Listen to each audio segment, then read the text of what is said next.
Hare Krishna, it's great to SRIVAS VANACARI. You're welcome. Hare Krishna, Prabhuji. Dandavat Pranam, all glories to His Confounder Acharya Evangelist, Prabhupada versus Big Guru and Gauranga. Jai. Thank you very much for honoring our invitation. Well, it's our duty. Thank you so much. So, Srimad Sadi Prabhu, over to you. Yeah, Hare Krishna, thank you so much. Yeah. So all glories to Jagat Guru Srila Prabhupada, all glories to Guru Deva, and all glories to His Grace Srivas Vanacharya Ki Jai. Hare Krishna, Srila Prabhupada Ki Jai, Srila Guru Deva Ki Jai. So we thank you all devotees for being here today. As usual, today is Friday, the last day of the week.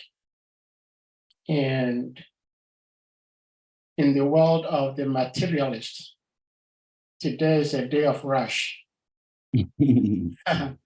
Everybody is rushing to get away from the busy hustling and bustling in the city to go home. It's the weekend.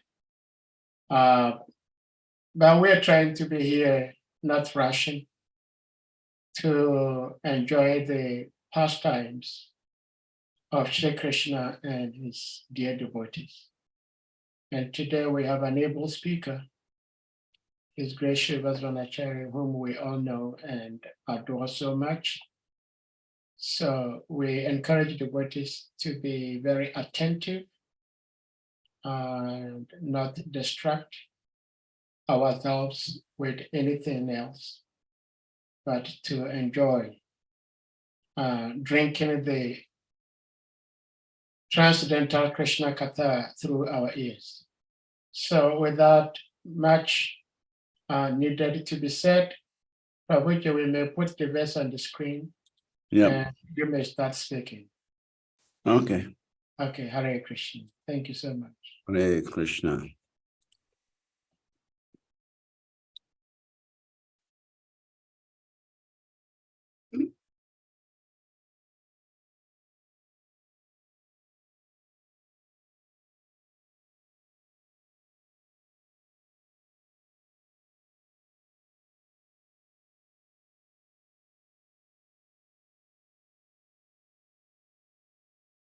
Narayana Namaskritya Narachaiva Narottamam Devim Saraswatim Vyasam Tato Jayamudirayat Nashtapraya Svabhadresu Nityam Bhagavatam Sevaya Bhagavati Uttamasloke Bhakti Bhavati Naistiki Om Namo Bhagavate Vasudevaya Om Namo Bhagavate Vasudevaya Om Namo Bhagavate Vasudevaya.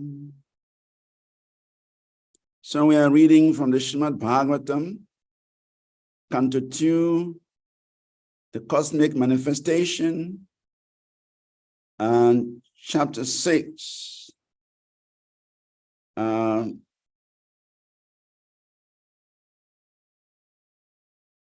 Text 11.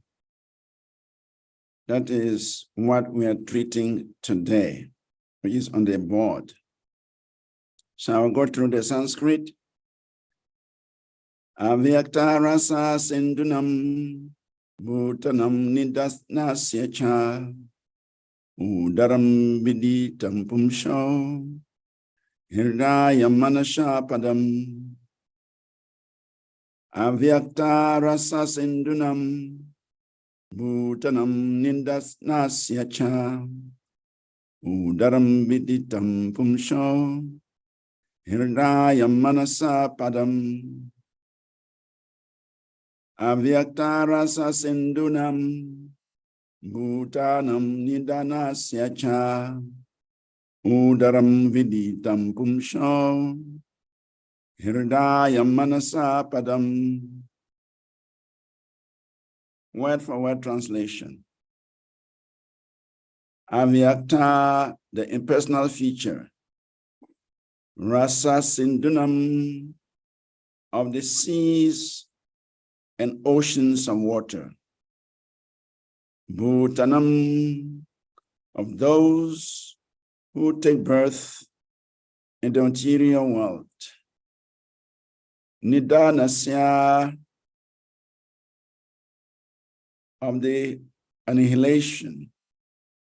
Cha also. Udaram, his belly. Viditam, known by the intelligent class of men. Pumsham, Pumshaha, of the great personality. Hridayam, the heart. Manasha, of the subtle body. Padam, the place. Translation and purport by His Divine Grace, A.C. Bhaktivedanta Jagadguru Srila Prabhupada. Translation. The impersonal feature of the Lord is the abode of great oceans. His belly is the resting place for the materially annihilated living entities. His heart is the abode of the subtle material bodies of living beings. Thus, it is known by the intelligent class, of men. Purport. In the Bhagavad Gita 8.17 to 18, it is stated that according to the human calculations, one day of Brahma is equal to 1,000 ages of 4 millenniums, totaling 4.3 million years each. And the same period is calculated to be his night also. And Brahman lives for 100 such years, then dies. And Brahma, who is generally a great devotee of the Lord, attains liberation after such a downfall. The universe, called the Brahmanda, or the round football-like domain controlled by a Brahman, is thus annihilated. And thus the inhabitants of a particular planet or of the whole universe are also annihilated. Avyakta, mentioned here in this verse, means the night of Brahma. When partial annihilation takes place and the living entities of that particular Brahmanda up to the planets of Brahmaloka, along with the big oceans, etc., all repose in the belly of the Virat Purusha. At the end of Brahman's night, the creation again takes place, and the living entities reserved within the belly of the Lord are let loose to play their respective parts as if being awakened from a deep slumber. Since the living entities are never destroyed, the annihilation of the material world does not annihilate the existence of the living entities. But until liberation is attained, one has to accept one material body after another, again and again. The human life is meant for making a solution to this repeated change of bodies, and thereby attaining a place in the spiritual sky, where everything is eternal, blissful, and full of knowledge. In other words, the subtle forms of the living entities take place in the heart of the Supreme Being. And such forms take tangible shape at the time of creation. Om Gyana Tamaredasya Gyanan Ganashalakaya Chakshuramalitam Yena Tasmai Sri Gurave Namaha. Sri Chaitanya Manobhistam Stapitam Yena Bhutale Swayam Rupa Kadamayam Dadoti Swapadantikam Vandeham Sri Guru Sri Yukta Padakamalam Sri Gurum Vaishnavamscha Sri Rupam Sagrajatam Sahagana Ragunastam Bitam Tam Sajivam Sadvetam Savadutam Parijana Sahitam Krishna Chaitanya Devam Sri Radha Krishna Padam Sahagana Lalita Sri Vishakam Bitamscha Nama Om Vishnu Padaya Krishna Prishtaya Bhutale Srimati Bhakti Tirtha Swami Iti Namini Namaste Krishna Padaya Prabhupada Asri Tatmane Shri Gaura Karuna Shakti Bhakti Tirtha Iti Namini Nama Om Vishnu Padaya Krishna Prishtaya Bhutale Srimati Bhakti Vedanta Swami Iti Namini Namaste Saraswati Devi Gauravani Pracharini Nirvise Sashunyavadi Pasachade Satarini Vanchakalpatarubhyascha Kripasindubhyaivacha Patitanam Pavanibhyo Vaishnavibhyo Namo Namaha Namo Mahavadanyaya Krishna Prema Pradayate Krishnaya Krishna Chaitanya Namini Gauratvize Namaha Anityanando Vatutendo Ruvasuda Pranavala Bahar Janavir Jivita Patir Krishna Prema Prada Prabhu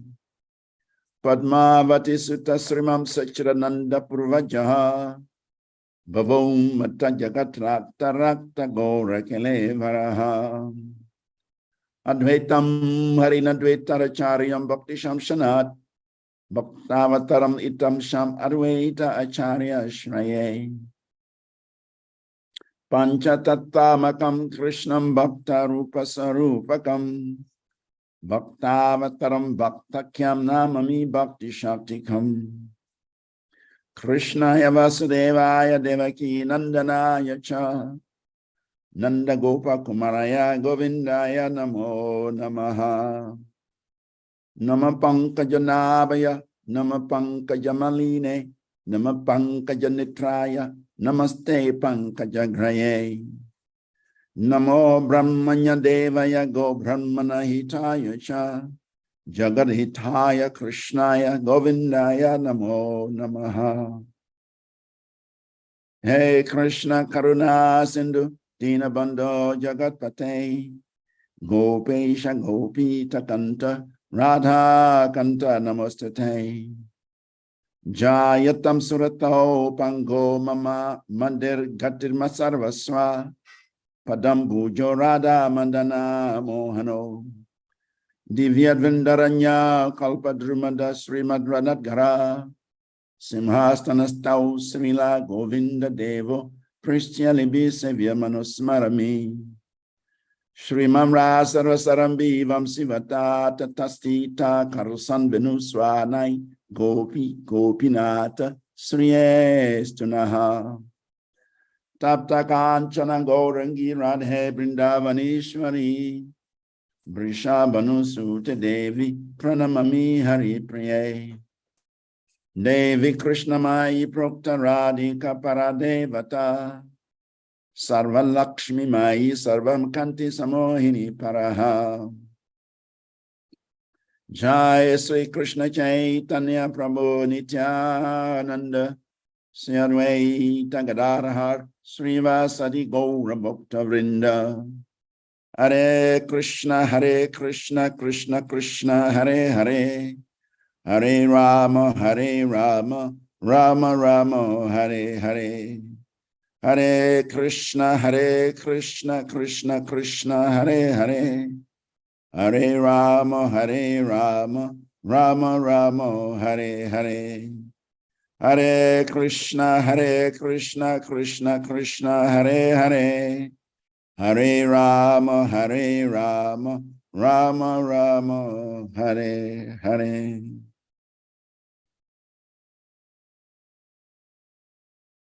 So translation again.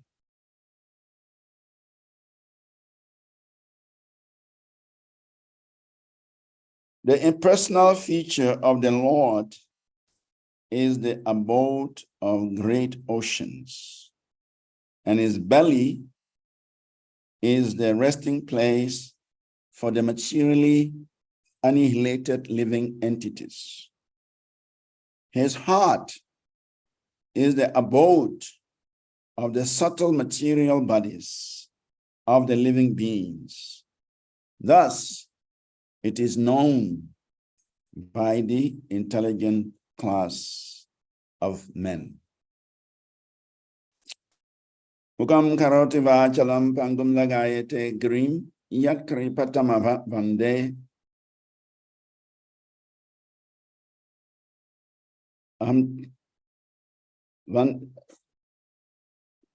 Ukam karoti vachalam pangum lagayete grim yakri patamahan vande Dina Taranam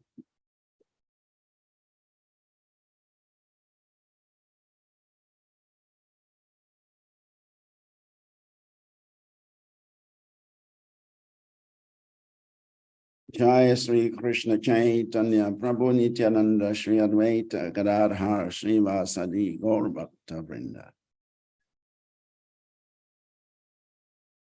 So everyone is welcome to today's SRIMAD Bhagavatam class. And before we proceed to say something about this verse for our own purification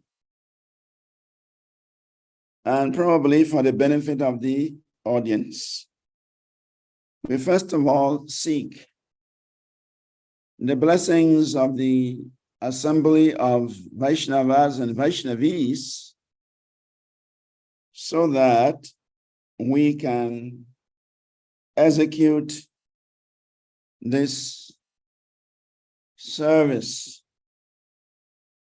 of repeating the message given by Srila Vyasadeva and his illustrious son, Srila Shukadeva Goswami. So in this verse,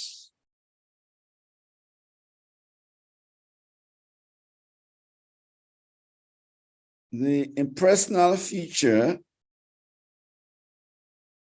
of the Lord is mentioned.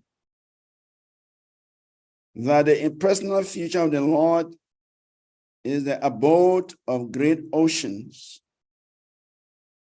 His belly is the resting place for the materially annihilated living entities. His heart is the abode of the subtle material bodies of the living beings. And in this way, this is known by the intelligent class of men.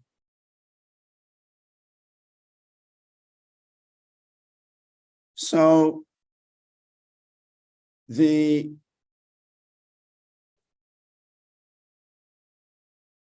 effulgence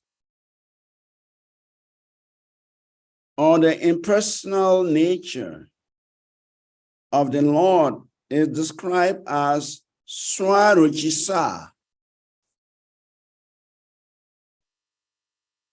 Swarajisa means the personal rays. It means the effulgence that is coming out of the body of the Supreme Personality of Godhead. That is described as the Brahma Jyoti. That is described as the effulgence of the Supreme Personality of Godhead. And so it is said here that effulgence, those rays are the abode of the oceans. So how do we comprehend this?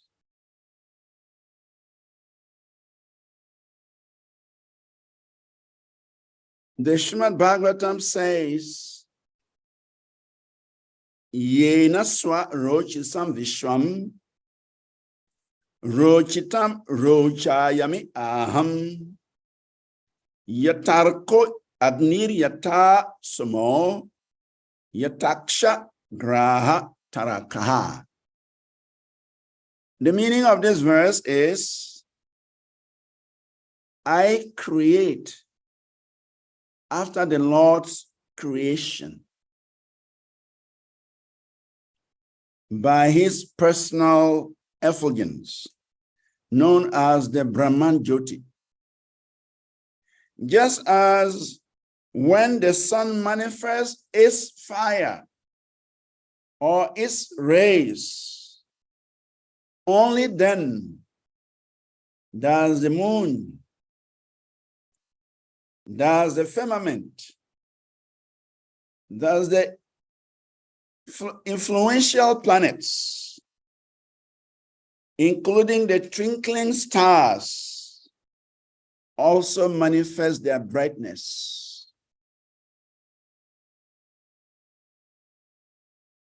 This is Brahma speaking. I create after the Lord's creation by his personal effulgence. In other words, the creation, the material creation actually occurs out of the Brahma Jyoti of the Lord. There are several verses that mentions that the Brahman Jyoti is the foundation of the material creation.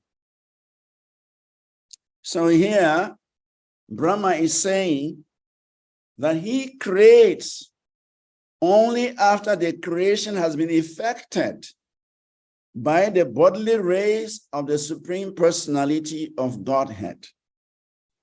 And he gives a comparison. Just like the moon cannot shine without the sunshine, neither can the firmament have light without the sunshine, neither can all the influential planets and the stars have light without reflecting the sunlight. So in other words, all these heavenly bodies, they depend on the light of the sun. They borrow light from the sun. So Brahma is confirming here that the creation actually originates from the Brahma Jyoti. So therefore, if it is said that the oceans, the impersonal feature of the Lord is the abode of the oceans, then that should be understood. Without the Brahma Jyoti, there cannot be any material creation.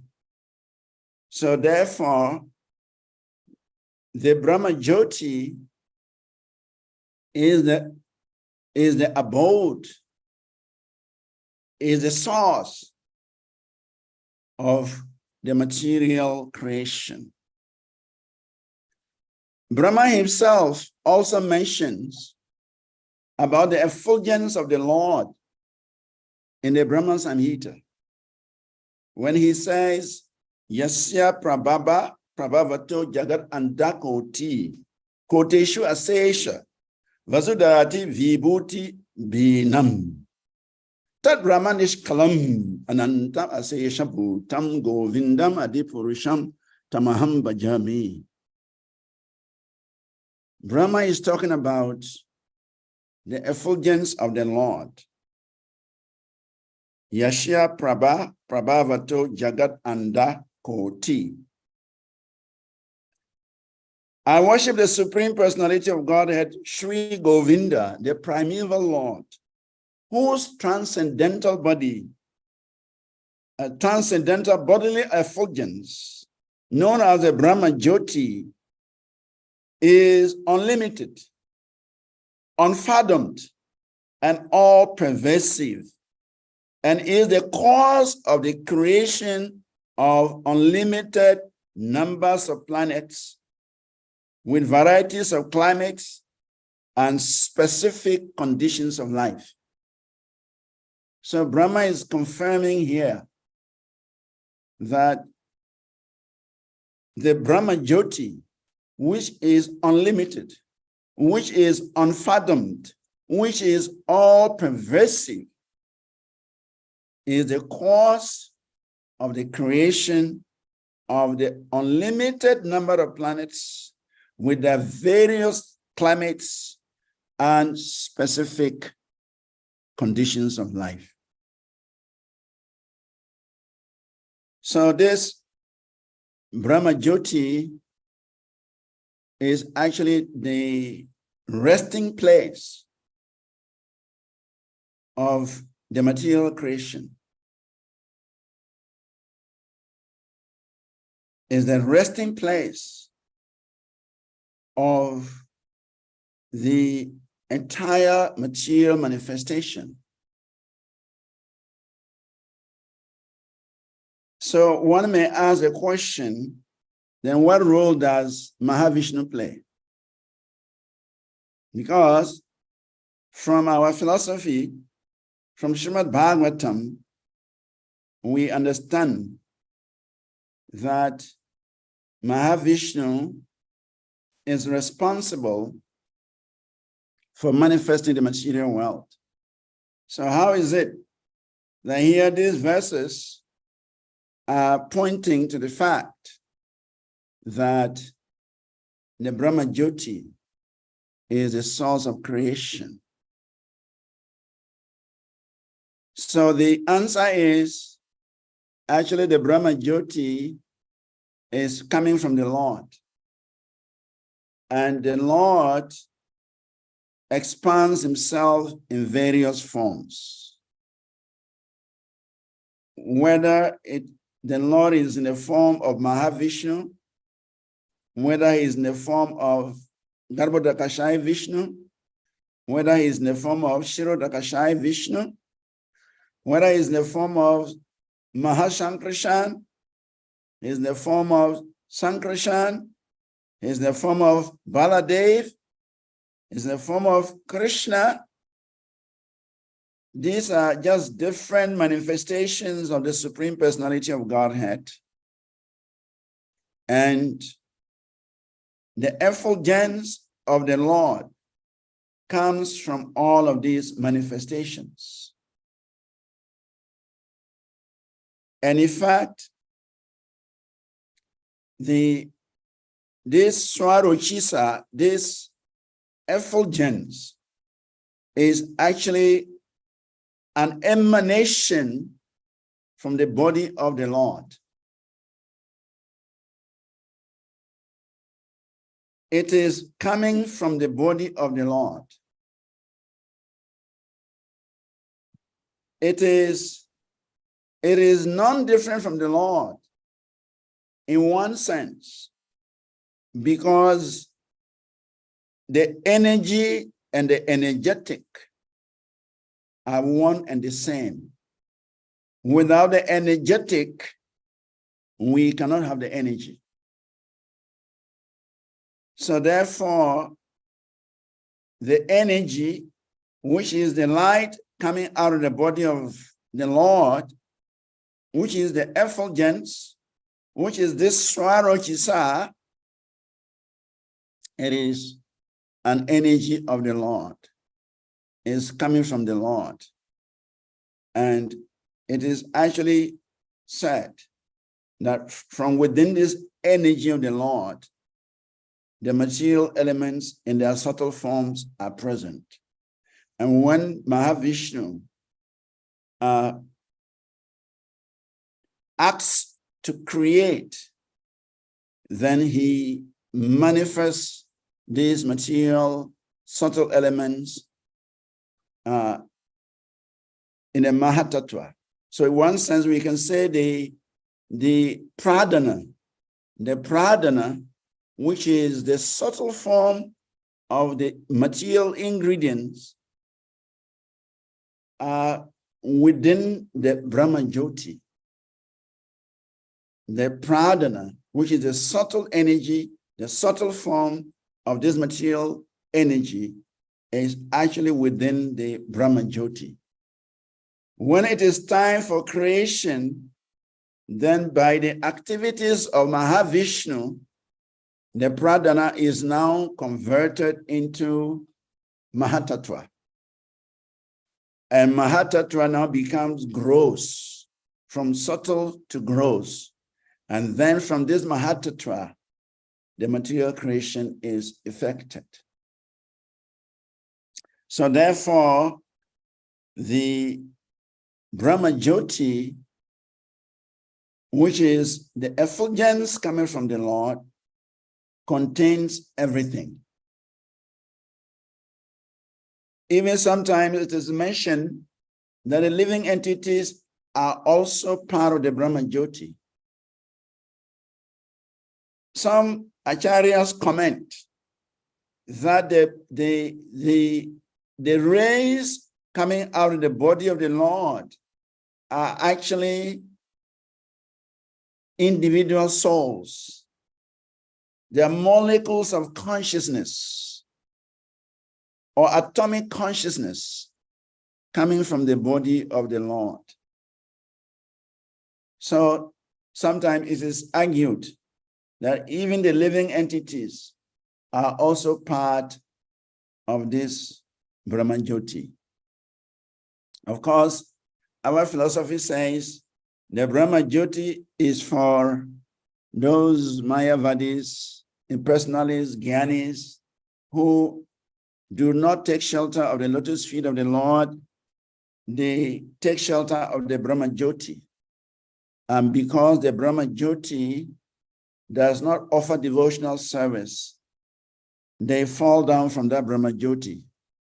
Because it does not offer devotional service. It does not offer the opportunity for devotional service. There is no shelter. The living entities, they fall down from the Brahma Jyoti. So, the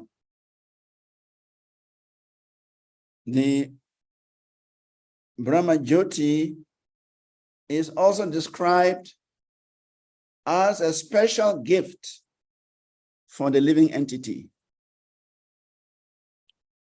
Apratamnas tvaya kimnu Bhagavan Bhuvaneshwaraha Yanno intar hirdayam vishwa tamo hamsa swarochisaha.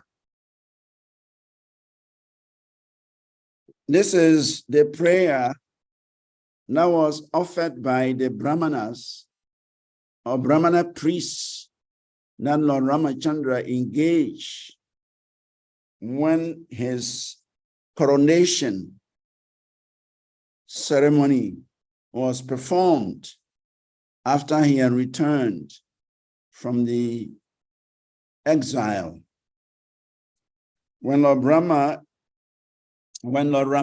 returned from the exile, his brother Bharat was eagerly waiting to hand over the kingdom to Lord Ramachandra. Actually, Bharat did not stay in Ayodhya. Bharat stayed in a different place It's called nandagram. When you are going to Ayodhya, you get to nandagram before you go to Ayodhya. Bharat decided that since his senior brother had been banished to the forest, he will also banish himself from the city. He will not stay in the city. So he left Ayodhya and he was staying in nandagram.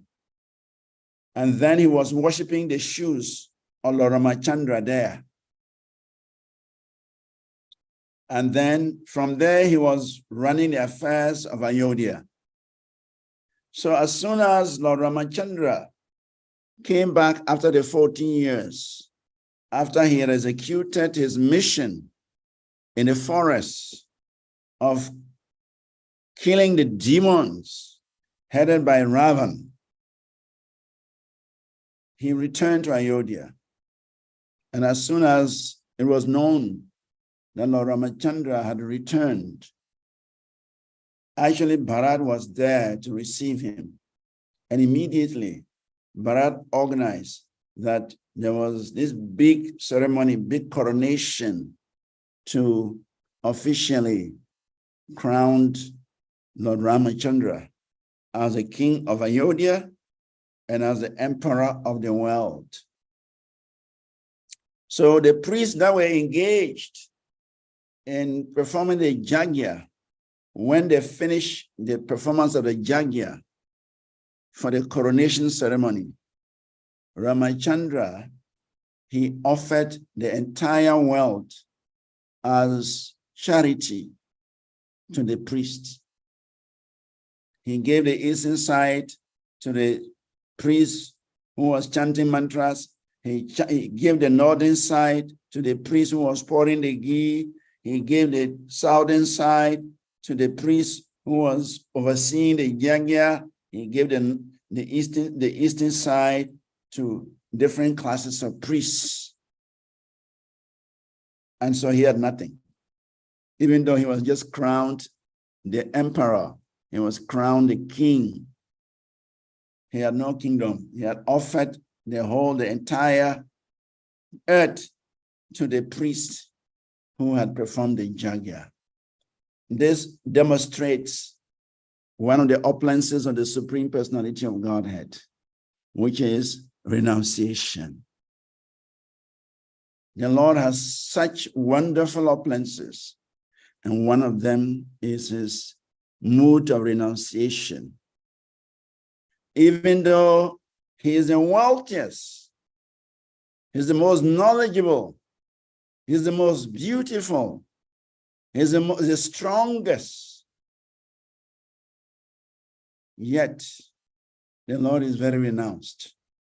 He renounced the earth planet and offered it as charity to the priest who performed the sacrifice for the coronation. So by these priests, they started offering prayers to Lord Ramachandra. And one of the prayers they offered was this prayer. Apratamnastaya kimnu Bhagavan Bhuvaneshwaraha Yanno Intar Hirdayam Vishwa Tamoham Saswari Richusaha. What the priests are saying is that, oh Lord, you are the master of the entire creation. You are the master of the universe. What have you not given us? You have entered the core of our hearts, and you have dissipated the darkness of ignorance by your wonderful effulgence, by your swaruchisa, by your unlimited effulgence. You have entered into our hearts, and shining in our hearts, you dissipated all the darkness from our hearts. There is no superior gift than this. Therefore, we do not need any material donation. So the priests, they rejected the offer Lord Ramachandra gave them. They said they are satisfied with the enlightenment that they are receiving from Lord Ramachandra just by his effulgence. So therefore, Srila Prabhupada comments that this effulgence of the Supreme Personality of God and this Swaruchisa is actually a wonderful gift for the living entity, especially in the material world, where we are wallowing in ignorance. We are so deep in ignorance that it is difficult for us to understand our spiritual identity. It is difficult for us to perceive our real self. Everything we do is in relationship to the material body. We hardly refer to the soul. So this Swarochisa, if the Lord allows it to enter our hearts, it dissipates the darkness. And in fact, I think in one verse of the Bhagavad Gita, Krishna is talking about how he enters the heart of the devotee and dissipates the darkness with a torchlight of knowledge. So Krishna is referring to the gift of the light of this Swarochisa, this Brahman Jyoti light, how it dissipates the darkness of this material world when it is given to the devotee in the heart. When Krishna uses it as a touchlight of knowledge in the heart of the devotee. So this Swarochisa was also realized by Vasudeva. When Krishna was born in the prison house of Kamsa, he was not an ordinary child. He has plenty of hair, beautiful hair. He was in a Narayan form, 400, with all the symbols of authority in the hands of this baby. Conch shell, chakra, Padma, Gada, they were all present. And he was flashing, even though it was in the darkest period, the dark room, the dungeon of the cell. But as soon as Krishna appeared, the whole cell became brightened. So it is said that when Vasudeva, he saw this effulgence, Tribhuvana Guru, Swarochisaha Bharata, Shutika Graham, Viro Chayantam Gada, Vir Pravaha Iti.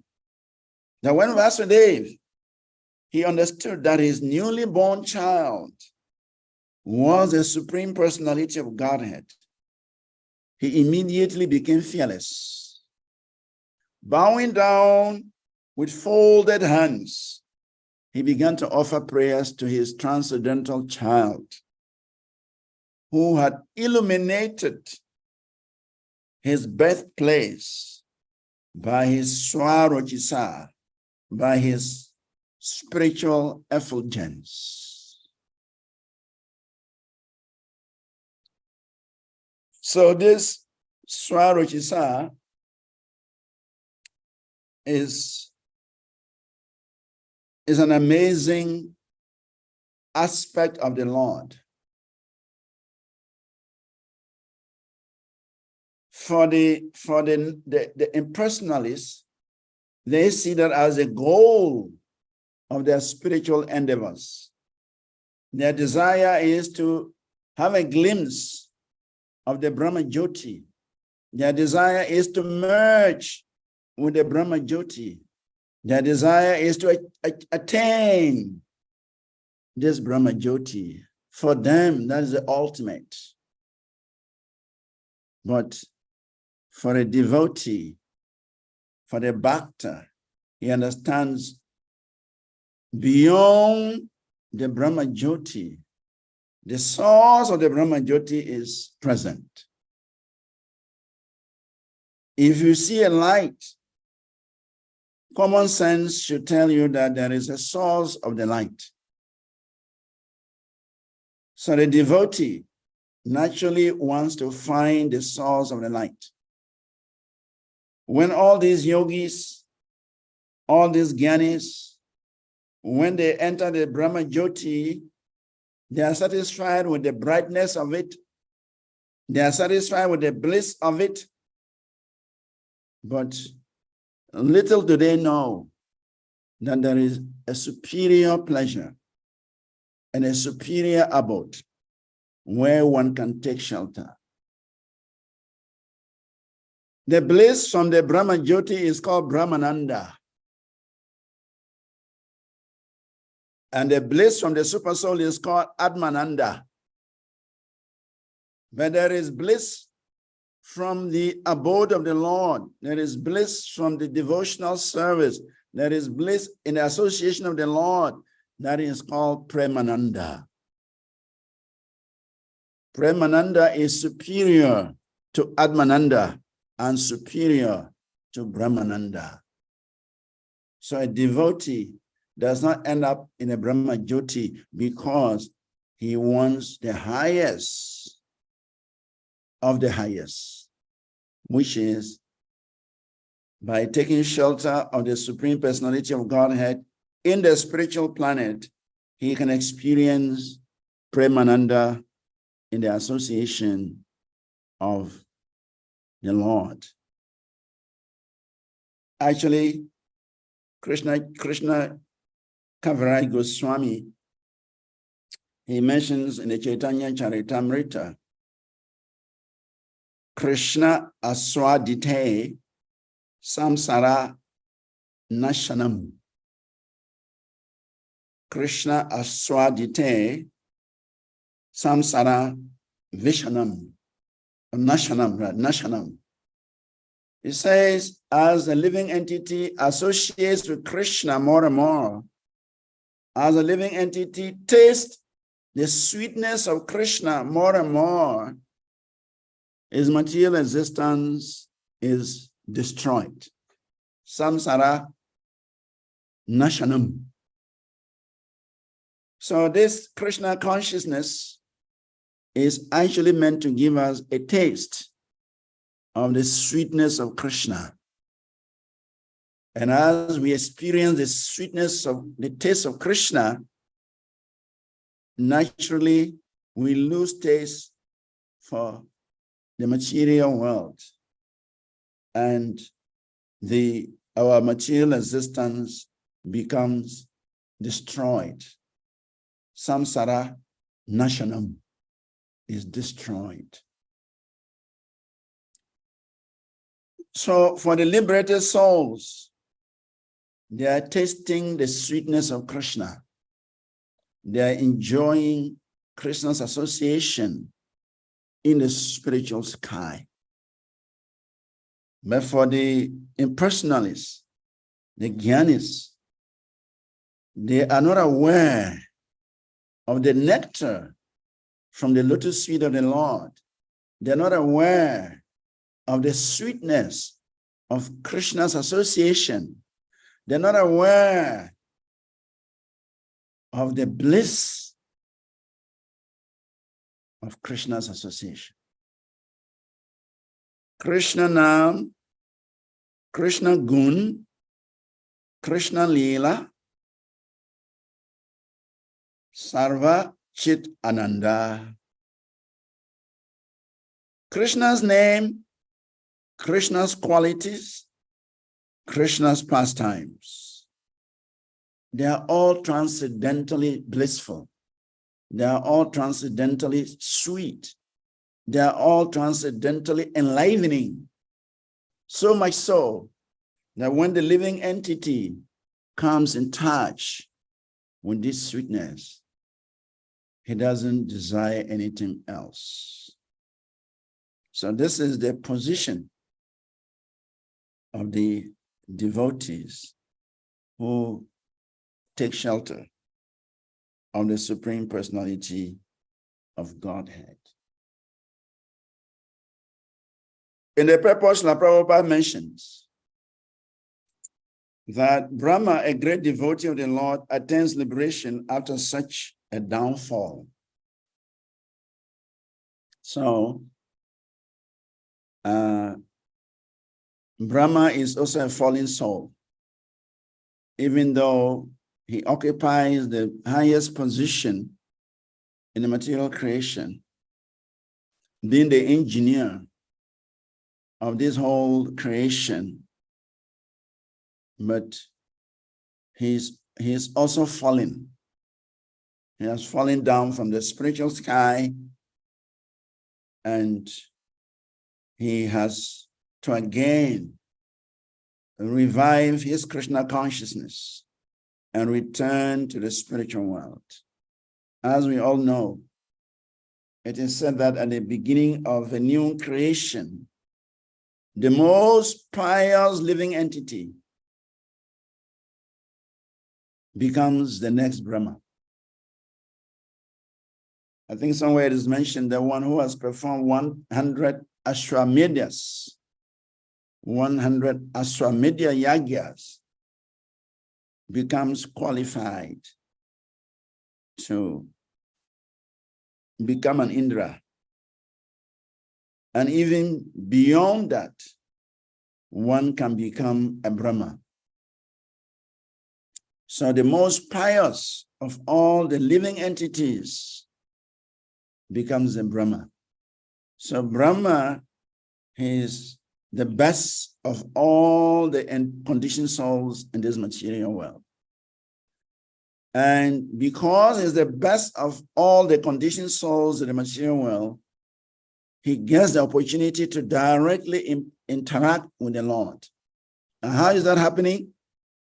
Lord Brahma is born directly from the navel of the Supreme Personality of Godhead. Lord Brahma becomes a direct son of the Supreme Personality of Godhead. And after performing his austerities, Brahma meets Krishna, and Krishna shakes hands with Brahma. In addition to that, Tene Brahma Hirdaya Adi Kavaye, Brahma becomes the first student of the Supreme Personality of Godhead. Everybody has to go to school to learn something, whether from our mother, whether from our parents, our senior brothers, senior sisters, from our teachers, from senior Vaishnavas, from Guru, from Krishna. We have to learn from some authority. And Brahma had that singular opportunity, singular fortune to receive knowledge directly from the Supreme Personality of Godhead. So that shows the position of the exaltedness of Brahma. So here Prabhupada mentions, Brahma, a great devotee of the Lord, attains liberation after his material sojourn, after his material experience.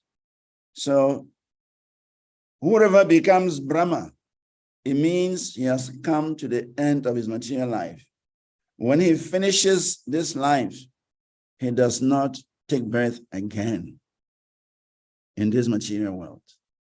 In fact, he is such a powerful devotee, he is such an exalted devotee, that even all those who are associating with him Brahma is able to take them back home, back to Godhead. All the residents of Brahma Loka, because they have been associating with Brahma for such a colossal, huge amount of time, they also become exalted. And so when the creation is brought to an end, Brahma goes back home. And he does not go alone. He goes along with all the residents of Brahma Loka. So therefore, Priyavrata Maharaj is glorifying Brahma in the 5th canto of the SRIMAD BHAGAVATAM. He addresses Brahma as Tribhuvana Guru. Tribhuvana Guru Anushashanam Atmano. Tribhuvana Guru means Brahma is the spiritual master of the 3 worlds.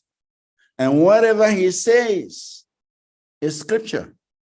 Whatever he says has to be accepted as authoritative.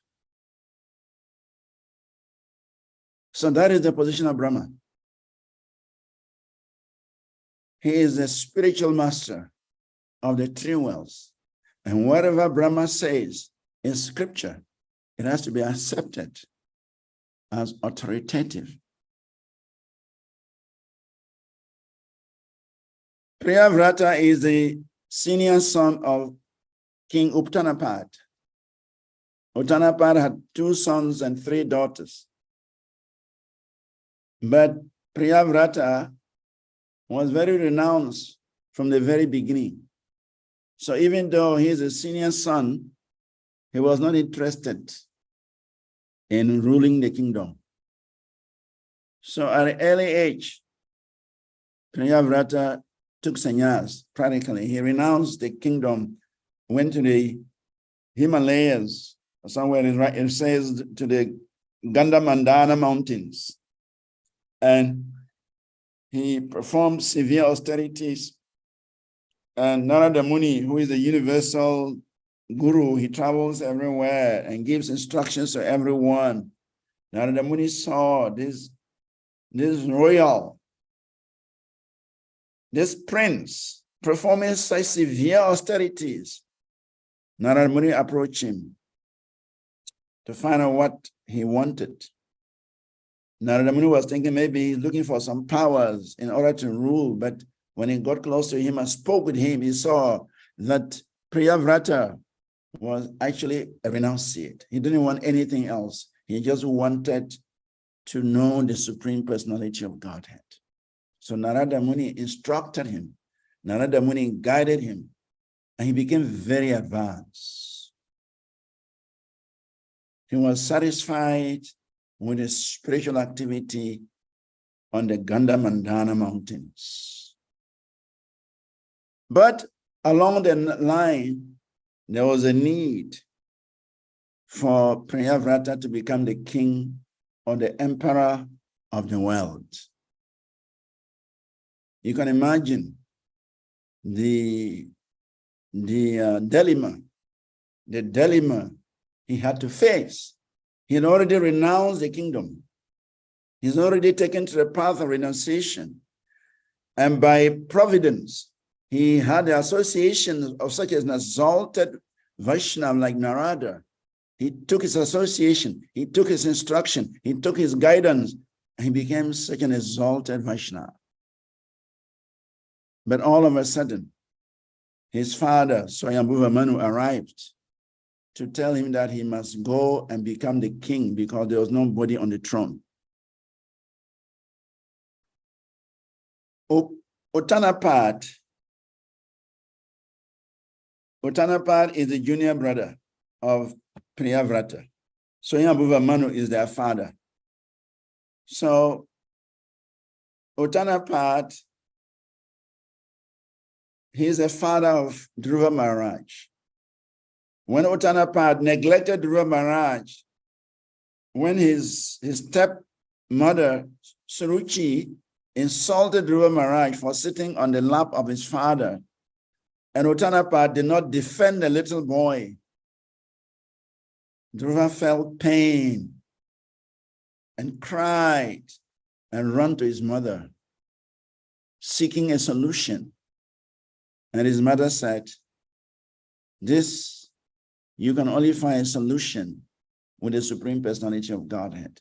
Because Dhruva felt so pained that he thought, if there is anywhere I can go, if there is anything I can do, if there is any austerity I can perform to please the Supreme Person, so that he can award me with a kingdom greater than my fathers, greater than my grandfathers,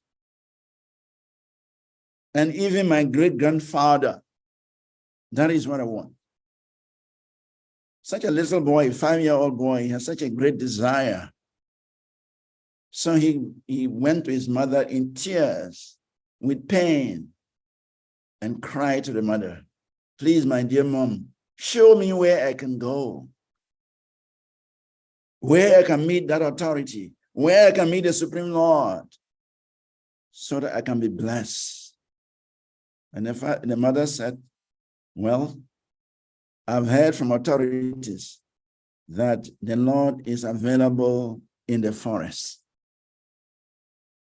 If you go to the forest and perform some austerities to please the Lord, he would come before you.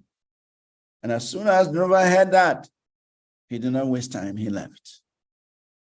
So of course, Dhruva went to the forest. Narada again appeared before him, gave him mantras, tell him where to go, show him what to do. And within 6 months, Dhruva was able to have darshan of the Supreme Personality of Godhead.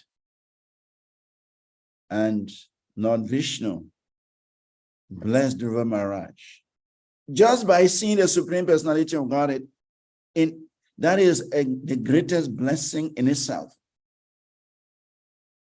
Dhruva, at the age of 5, he had darshan of the Supreme Personality of Godhead, and his life was completely transformed. Even though he had that desire of getting a kingdom greater than that of his father, greater than that of his grandfather, greater than that of his great-grandfather, as soon as Dhruva Maharaj had a glimpse of the beautiful form of the Lord, he lost the desire for a kingdom. He told the Lord, my dear Lord, please, I don't want that thing anymore. I was looking for pieces of glass, and I found a diamond. So I don't want the pieces of glass anymore. Material desire, material activities are compared to broken glasses. And love of Godhead, Krishna consciousness, is compared to diamond. Everyone in this material world is behaving like the neophyte Dhruva Maharaj, who was offended by his mother. He wants something great, greater than the neighbor. That's the natural desire. I want a bigger car than my neighbor. I want a bigger house than my neighbor. I want better children than my neighbor. I want more money than my neighbor. These are the desires that every living entity in this material world is harboring. But as soon as Dhruva had a glimpse of the Supreme Personality of Godhead, all these desires, they flew away from him like birds. And he was satisfied. But the Lord said, don't worry, whatever you have desired, I will give you. You will rule the kingdom for 36,000 years. And after that, I will give you a whole planet, which is the Dhruva Loka, which will be as good as any of the spiritual planets. That cannot be matched by Brahma's planet. Brahma is his great-grandfather. That cannot be matched by Swayambhuva Manu, that's his grandfather. And that cannot be matched by Uttanapat's kingdom, that is his father. So Dhruva Maharaj is enjoying the glory of bhakti on his planet Dhruvaloka. So when the father and then Dhruva Maharaj returned home, when the father saw his little boy very blissful, when the father saw the little boy had become so famous, when the father saw that Dhruva Maharaj has become a special personality superior to him, he began to appreciate spiritual activities. So he could not even wait to get Dhruva Maharaj married. He was so eager to also go to the forest and encounter the Supreme Personality of Godhead. That is the power of association, Sadhu Sangha. Sadhu Sangha, Krishna Kripa, Bhakti Swabhava. These are the three things we need to make progress in Krishna consciousness. We need the association of devotees, Sadhu Sangha. We need Krishna's mercy, Krishna Kripa. And we need empowerment from Bhakti, Bhakti Devi, Bhakti Swabhava. When we gain the mercy of all these three types of mercy from Vaishnavas, from Krishna, from Bhakti Devi, then our spiritual life will fructify. Our spiritual life will bear result. So Uttanapad, when he saw the bliss in the eyes of Dhruva Maharaj, when he saw the greatness of his little boy, Uttanapad abandoned the kingdom. Immediately he put Dhruva on the throne, even though he was not married, he was a bachelor boy, a young boy. The father did not even waste time. He just put him on the throne and also left for the forest. And Dhruva Maharaj ruled for 36,000 years. And so when the 36,000 years exhausted, Dhruva Maharaj had to go back home, back to Godhead. So the throne was vacant. Nobody was there to rule. So Swayambhuva Manu had to go to Gandhana Mandana mountain to request his senior son, Priyavrata, who was now like a sannyasi, to come back and run the state affairs. And Priyavrata says, Daddy, I'm sorry. I am not for that. I've already given up the desire for anything material. So don't count on me. You can go back and rule the kingdom, but don't count on me. I'm not going anywhere. I'm already enjoying my spiritual life. I'm relishing my spiritual life. Why should I go and get involved in administration? So Brahma came. When he disobeyed Manu, Swayambhuva Manu, Brahma realized that it's a very important thing. He must go there. So Brahma descended from Satyaloka with his vahana, the swan carrier. And when Priyavrata saw that the vahan of Brahma had descended on the Gandhana Mandana mountains, he stood up from his place and offered obeisance to Lord Brahma. And then he began to glorify Brahma. That's when he said, Tribhuvana Guru Anusasanam Atmano. Lord Brahma, you are the spiritual master of the three worlds, and whatever you say becomes authoritative. It becomes scripture. You're most welcome. What can I do for you? For you to come here is auspicious for me. For you to come here is wonderful. Please order me.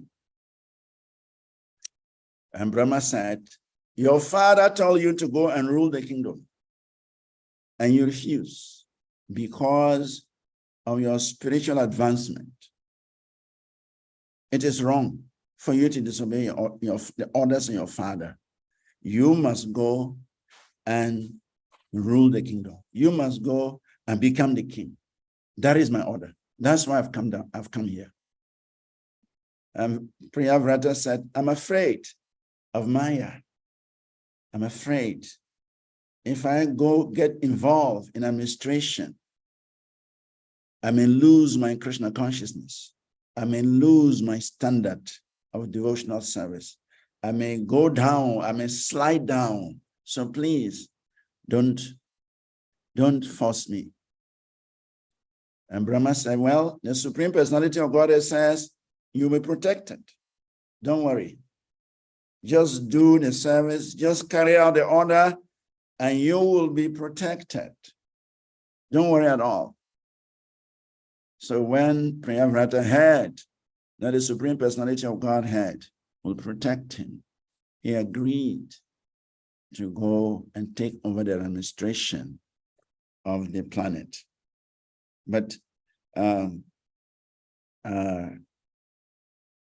this indicates the position of Brahma, as Prabhupada is mentioning here in the purport, that Brahma is a great devotee of the Lord. He's such an exalted personality that even Priyavrata, immediately he described Brahma as the guru of the three worlds, and whatever he says is scripture. It has to be accepted. I think my time is up, is beyond 5 o'clock, even though I could still say a few more things. But I think I'll open up for questions so that whatever is not said, we can say during the questioning time. So thank you very much for giving me an opportunity to share this with everyone. Hare Krishna. Hare Krishna. Thank you so much, Prabhuji, for such wonderful Krishna Katha. From my experience, almost every single time you speak, you leave lots of windows for questioning. And therefore, there are lots of questions in my little porous mind. So as you were speaking, I was getting so many questions, but my mind is so porous, they come and then they slip away. But I think I still have a few retained. But before I ask whatever question I have, I would like to hear from the assembled devotees. If anyone has a question, comment, realizations that you may want to share, please indicate by using the hand emoji or your physical hand, and you'll be asked to unmute to speak. Hare Krishna. Hare Krishna.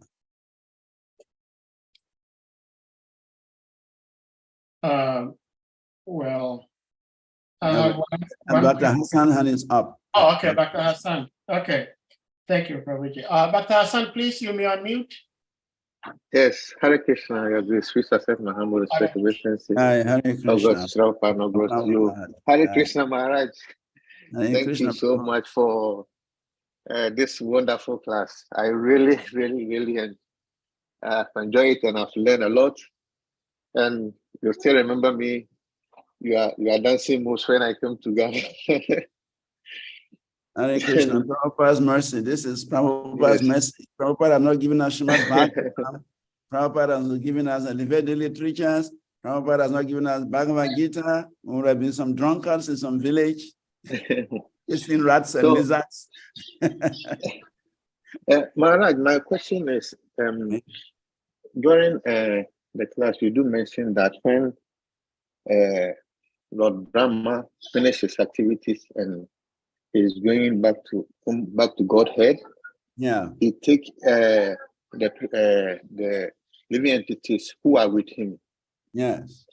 So in that case, who are these people? People who worship Lord Brahma, or if you can explain that, because is it right to worship Lord Brahma? Because I heard that if you worship the demigods, you go to the mode of the demigods. If you worship Lord Brahma, you go to the mode of the place of Lord Brahma.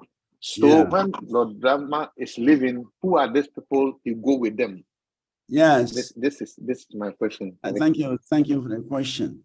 Yeah. To attain Brahma Loka, or sometimes it's called Satya Loka, to attain Brahma's planet is not an ordinary business.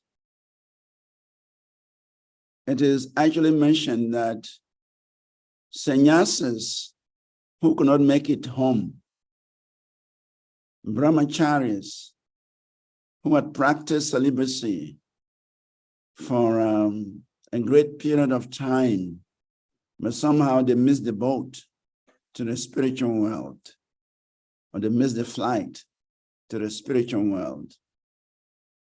All of these exalted people, they end up on Brahma's planet. And on Brahma's planet, it is said that Brahma constantly educates, he constantly speaks Vedic knowledge. So all these souls that are gathering on Brahma's planet, they are very special souls. They just go there to actually finish up. Of course, it is also a very long period of time. As Prabhupada is mentioning in the purport, 1 day of Brahma is 4.3 million times 1,000. That's 4.3 billion, actually. Yes, 1 day, and the night is the same. And so Brahman lives for 311 trillion, 40 billion years. That's Brahma's life. So to be with Brahma for such a long period of time, hearing Krishna Katha,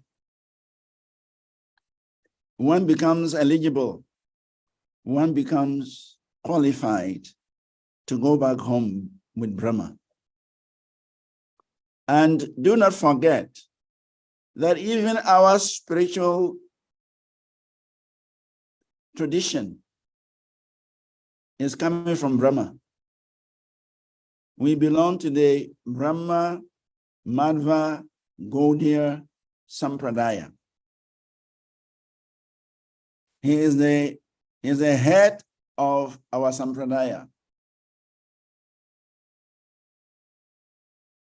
And therefore, anyone who is associating with the head of the Sampradaya, he has nowhere to go except the spiritual world. Even us who are practicing Krishna consciousness under this Sampradaya of Brahma, we are assured of going back home, back to Godhead. What to speak of those who are personally living with Brahma on the Brahma Loka, on Satya Loka, hearing Brahma's classes every day. When you hear some nice class, you are inspired by a nice class. Who can speak better than Brahma? So you can imagine how the residents of Satya Lok or Brahma Lok, they are enjoying such wonderful classes, hearing Brahma every day. Brahma is a great scholar, and is a great devotee, and he knows a lot. So therefore, to be in a class spoken by Brahmaji for such a long period of time automatically qualifies one to go back home, back to Godhead. So to go to that planet, Brahma's planet, some qualification is needed. It's not everybody who can just zoom into Brahma's planet. No. Sannyasis, brahmacharis, special personalities who, for one reason or the other, they missed the flight to the spiritual world, they couldn't make it to the spiritual world, they end up in Brahma's planet. And then they take shelter of Brahma by hearing from him. And when Brahma is going back home, everyone on this planet goes with him. Is that okay, Prabhu? Yes, yes, very, very okay. Thank you so much, Maharaj. Hare Krishna. I'm very, very grateful. Thank you. Thank you. Hare Krishna. Hare Krishna, thank you so much. So we go to His Grace Harichakra Prabhu. Please give me unmute.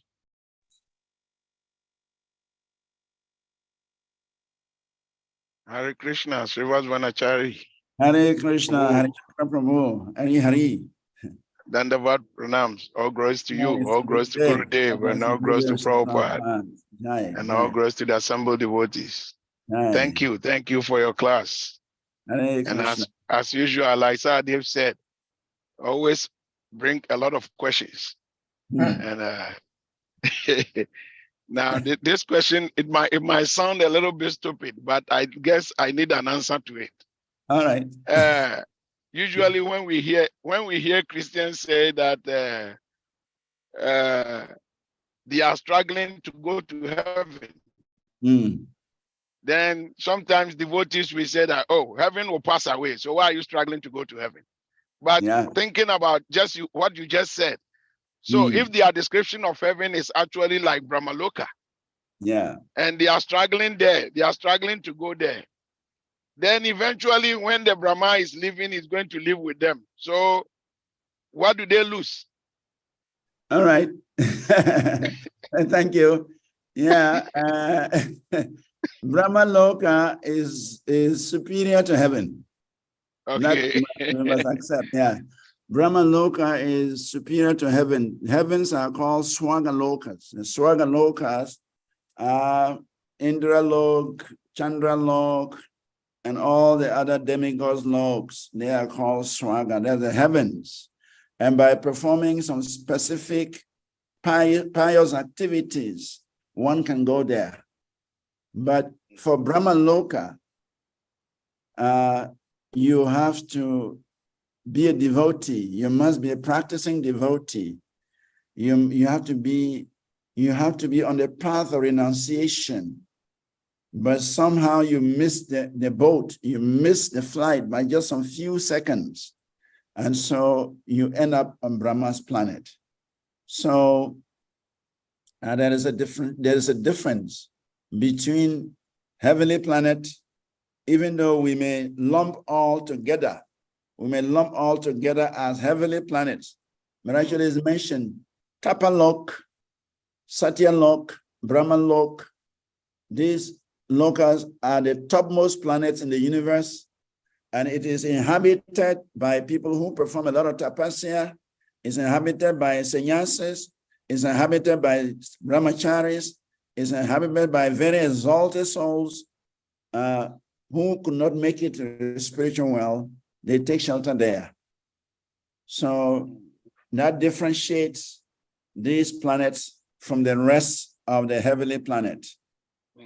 Indra Lok and other Lok, where people just, in fact, in Brahman Lok, is a place of austerity, even though it's a higher planet, but it's a place of austerity. Brahma himself is a personification of austerity. So anybody who is going there must be ready for some austerity, because it's like a progressive path. You still have to keep practicing.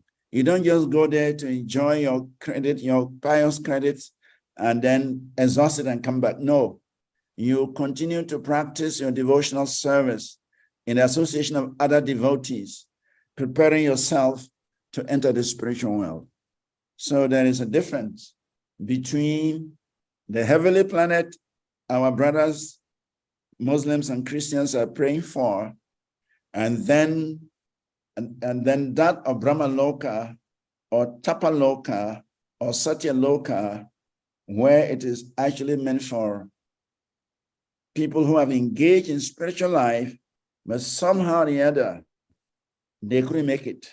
So they're elevated there to continue with their spiritual practices in readiness to go back home, back to Godhead.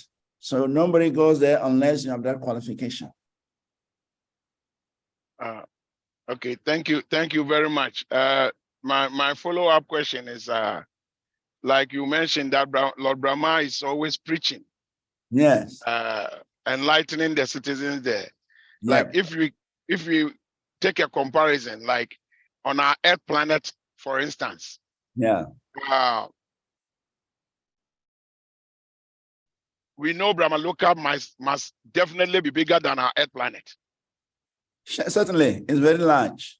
Yeah, and if it is on this Earth planet, if Mother Bhumi, who is the predominating deity here, if she begins to speak, how many of us will hear her? Yeah, that's interesting. It's an interesting question. But so when Brahma is preaching, then I'm wondering, so how is everybody going to hear him? Yeah, they are hearing. The issue is that, you see, is just like, you see, we are, to some degree, we have an experience like the radio, like the television, all of these facilities we have. When somebody is speaking on the radio or speaking on the television, across the whole world, we can hear, we can see, we can perceive. If we have the facility, we have the gadget. So that facility is there. An example is the case of Sanjaya. When Sanjaya was sitting in Hastinapur, the battle was being fought in Kurukshetra, which is 300 miles or more, 3 hours drive from Delhi. But Sanjaya, by the mercy of his spiritual master, Srila Vyasadeva, he was seeing whatever was happening in the battlefield, and he heard the whole Bhagavad Gita Krishna spoke. So somebody may say, how is that possible? Because he switched on the spiritual television, he switched on the clear audience, he switched on that facility that we all have, but we are not using them. There is what is called clear audience, that we can hear voices from far, far away. We can hear lectures from far, far away. We have it, but it's undeveloped. Clairvoyance. We can see far into the future. It is possible, but it's not developed. So all these living entities entering Brahma's planet, automatically Brahma awards them that opportunity. He gives them that facility. So that wherever you are, you can hear his lecture. You can perceive him. You can associate with him. It's possible. Yeah. All right. Thank you. Thank you. Hare Krishna. Hare Krishna, thank you so much for the questions. One devotee sent me a direct message. Okay.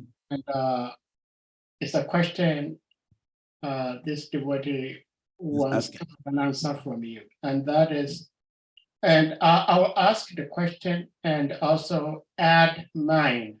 Okay. All right. Because it's around the same thing. Okay.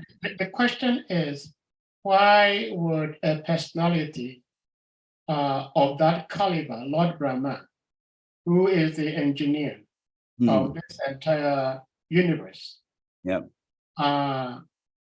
chase after his own daughter for sexual act, Zach?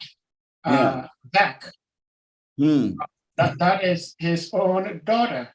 Yeah. I mean, if an ordinary human being did that today, everybody is going to condemn him. Condemn him. Yeah. So why would the Lord Brahma, the supreme secondary creator, act in such a way? And the question around that is, since Lord Brahma's position is a position for a loving entity, the most pious loving entity occupying that position, is it possible that Lord Brahma could also make mistakes at some point in time? And if Lord Brahma can make mistakes, or if Lord Brahma cannot make mistakes, then why did he chase after his own daughter? Own daughter. And if Lord Brahma can make mistakes, then do we as living entities have the right to question him for designing us the way he has designed us? Some people will have to die 1 year old, 2 years old, 50 years old. And all these things have been arranged by Lord Brahma. Hare Krishna. Under the supervision of the super soul. Hare Krishna. Hare Krishna. Thank you for the question. Yeah, this bewilderment of Brahma, which led him into running after his own daughter. Srila Prabhupada has commented on it in a number of places, and some acharyas have also commented on it in a number of places. You see, in the beginning of creation, just as you said, Brahma also made some mistakes. Yeah, he made some mistakes. There were some creatures that Brahma created, we can say by mistake. He created the Rakshasas, Yakshas, and the Rakshasas and the Yakshas, they run after Brahma to eat him up. Yes. So Brahma had to run for his life. And then the Supreme Personality of God told him to change his body. So in the same way, when Brahma created his own daughter, Vak, he became attracted to the beauty of his daughter. And he lost his balance. He lost his moral strength, composure. And he ran after his daughter. So Prabhupada says that Brahma running after his daughter was just a lesson for the living entities in this material world. Now, sex life is so powerful that even Brahma, the secondary creator, could be lured. So,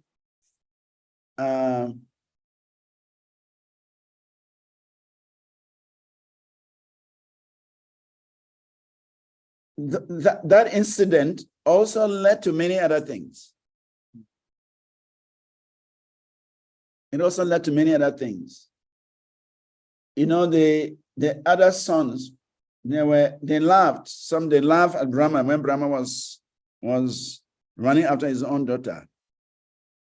And because they laughed at their father, they were indirectly cursed.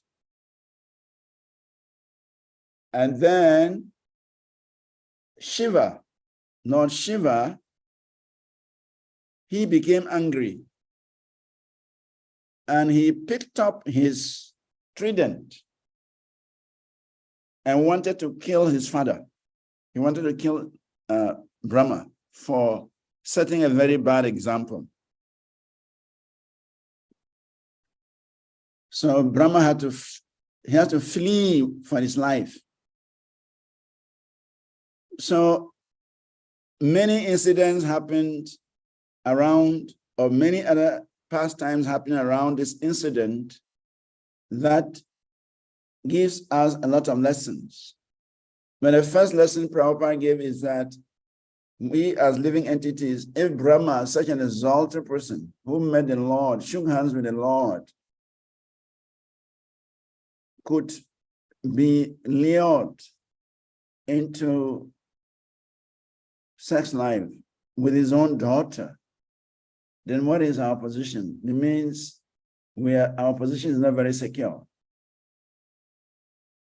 that any one of us can be lured by the beauty of the opposite sex. So that is one lesson. And then because some of the other children, they laughed at him, it was also out of place for them to do that. If your superior falls into a situation like this, you should think of how to save him, how to help him. You don't make a mockery of him. And Lord Shiva, actually Lord Shiva's position is superior to that of Brahma, even though Brahma is his father. But Lord Shiva, spiritually speaking, is superior to Brahma. So Lord Shiva acted from a spiritual perspective, wanting to chastise Brahma for his misbehavior of running after his daughter. So Prabhupada says that this incident of Brahma running after his daughter is a universal lesson for all categories of people. And so there was actually no need for Brahma to do that. But because he had to set that example for the living entities that are coming into the material world. He is like a programmed situation that he has to go through that in order to create. He had to go through that in order to set an example. He had to go through that so that it becomes a lesson for us to follow. So, yes, even though Brahma is an exalted personality, a very special personality, yet we have to understand that the material temptation in the form of a beautiful woman is very strong. When Lord Shiva also saw Mohini Murti, he also lost control. And Prabhupada mentions the same, he cited the same example. Now just see, Lord Shiva, his Param Vaishnav, is the topmost of all Vaishnavas. But when he saw the beauty of Mohini Murti, he could not control himself. He started running after her and started discharging semen. So therefore, these examples, they are not ordinary examples. They're examples that are meant to teach the whole universe that one has to be very, very careful with the opposite sex, because one can be tempted. And such exalted personalities like Lord Shiva or like Lord Brahma, they were tempted, and they behaved the way they behaved. They failed. So what to speak of us, who are much, much less to Brahma and Shiva. So that is the purpose of that pastime. It was meant to teach a lesson to the living entities, according to Srila Prabhupada. Well, thank you so much, Prabhuji. Hare Krishna. It's very interesting how the scriptures have described the dangers of the opposite sex, but this is how fast this Kali Yuga is moving. That's right. That in our time, it is not just the opposite sex, it's just anything, anybody. That's right. Anything. Our situation is very bad. Killing anybody. Our situation is very bad. It could be a tree, it could be a dog. Some few years I think about 6 or so years ago, in my state here, 3 people were arrested, 3 white guys. One was engaging in a sexual act with his horse. One was engaging in a sexual act with his dog. And one is engaging in sexual act with his sheep. Serious. Dog, sheep, horse. But this is how fast we are declining. But I have a follow-up question around this same Brahma. All right. And that is,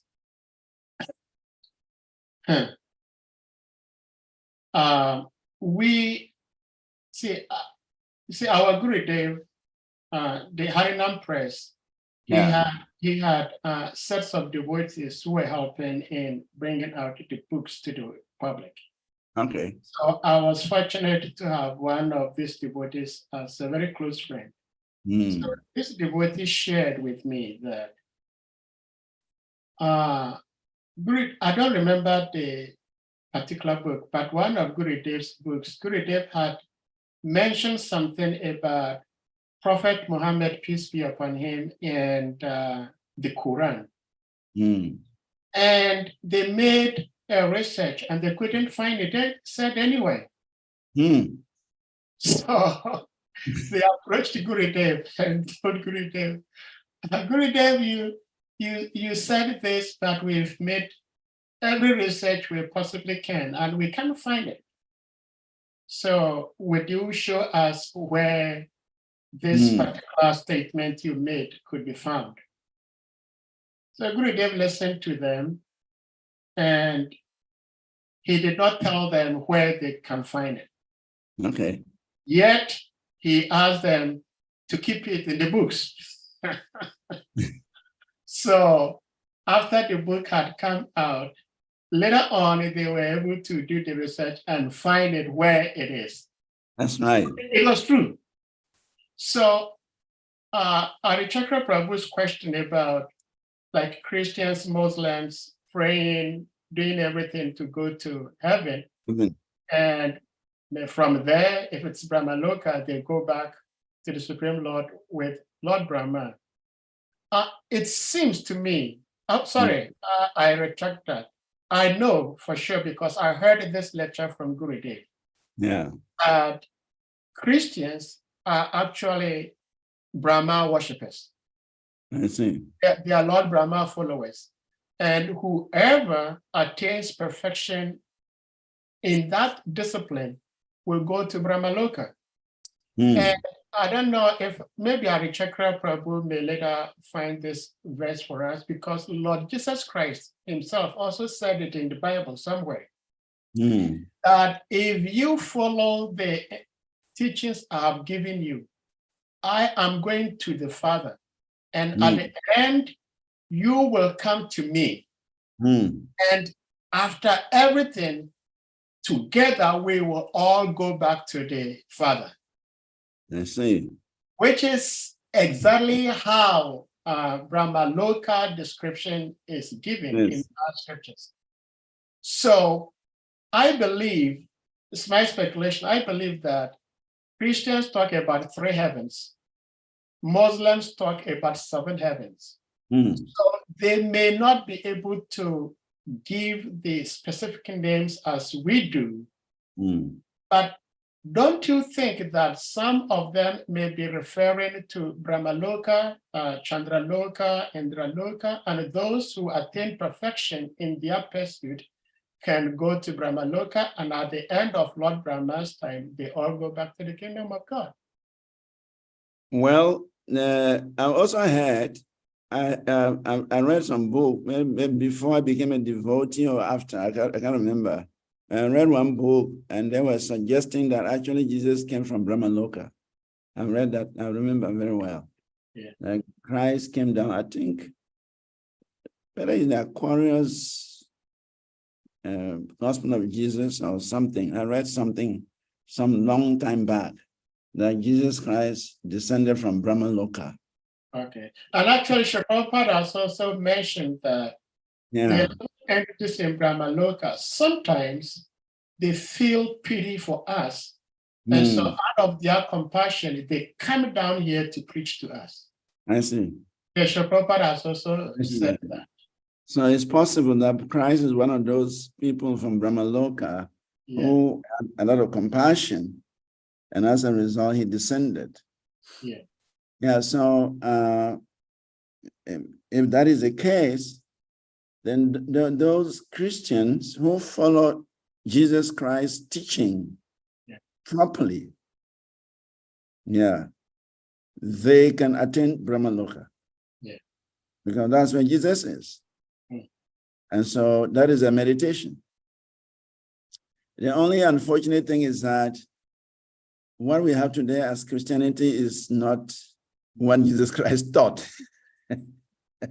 So something else. Yeah.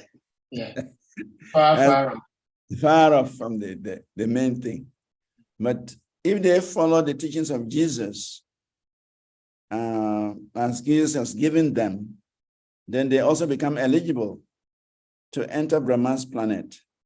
And there they can become perfect in their spiritual endeavors. And when Brahma is going back home, everybody goes with him.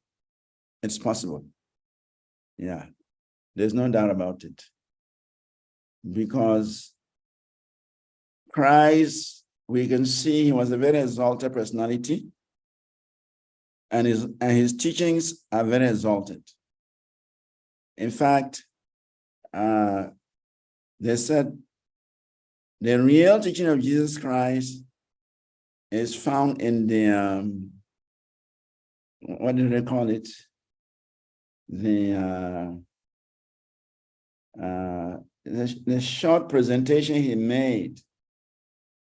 It's called Beatitudes. The Beatitudes.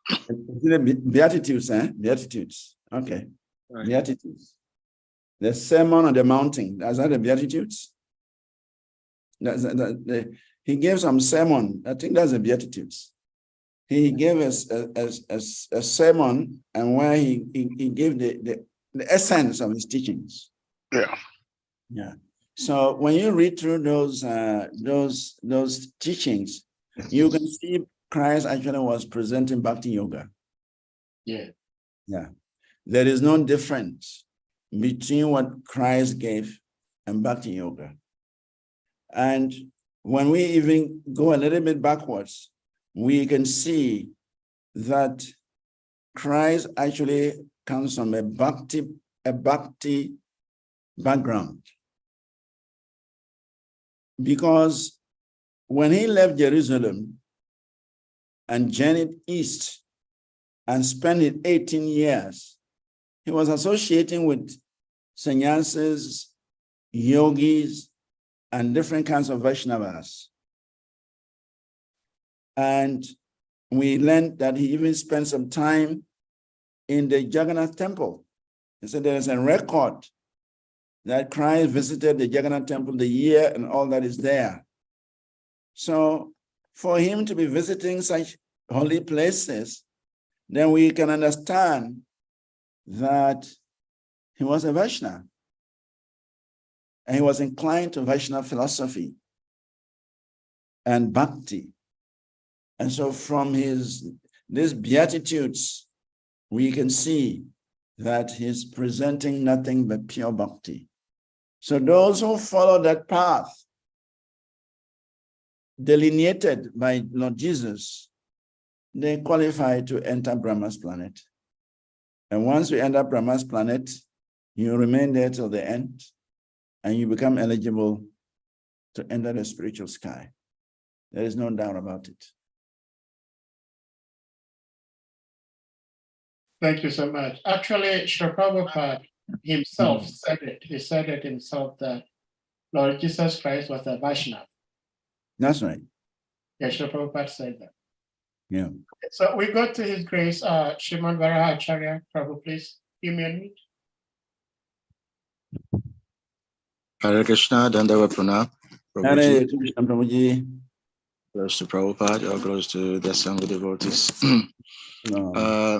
Thank you very much for your class. So many details. Some part of it I would like to address. The Brahma Jyoti being the source of material creation. And just 1 minute, please. I just want to be sure it's yeah. So you mentioned how Brahma Jyoti is the source of material creation, and the impersonalist and you know, and all the monists, they go there. That is their goal. You also mentioned how it is also believed by some acharyas that the race, that the Brahma Jyoti is also the race of the jiva. So, you know, kind of. Yeah, the always mention that the race of jiva, yeah. Right. So now there are two things here. One is that the Brahma Jyoti is the source of the ray of the jivas who actually, like, you know, falling already into the material world. So now when the impersonalists and the yogis, when they consider the Brahma Jyoti as their goal, so in one sense it's like they're not making any mistake because that's where they come from. Okay. Yeah. So yeah. So now living entities also who do not have information about bhakti will also end up there because that's also where they come from. Yeah. So in one sense, the argument of the jiva fall is kind of giving some credence with this explanation that the jivas, you know, come from the Brahma Jyoti and they go back to the Brahma Jyoti endlessly, you know, eternally. They keep going back until they get information about bhakti to go back home back to Godhead. So I'm just seeing some, you know, like links and then tying the ends of some of the arguments about the fall of the jiva from the Brahma Jyoti and not from Vaikuntha. So anyway, so I want you to just meditate on that, because if you follow those threads very nicely, you find that actually we're all saying the same thing. You know, the jiva only will go back to Vaikuntha only when it's been purified and the desire to render service, you know, is awakened. And as long as it's from Brahma Jyoti, that level, it doesn't know that. So it will only go and come back from there always. Anyway, so just a question, comment together so you can throw more light. Thank you. Thank you. Actually, when I was mentioning that, this thought was also going through my mind. It was going through my mind that definitely it means that the jivas, of course, I always quote Srila Bhakti Vinod Thakur.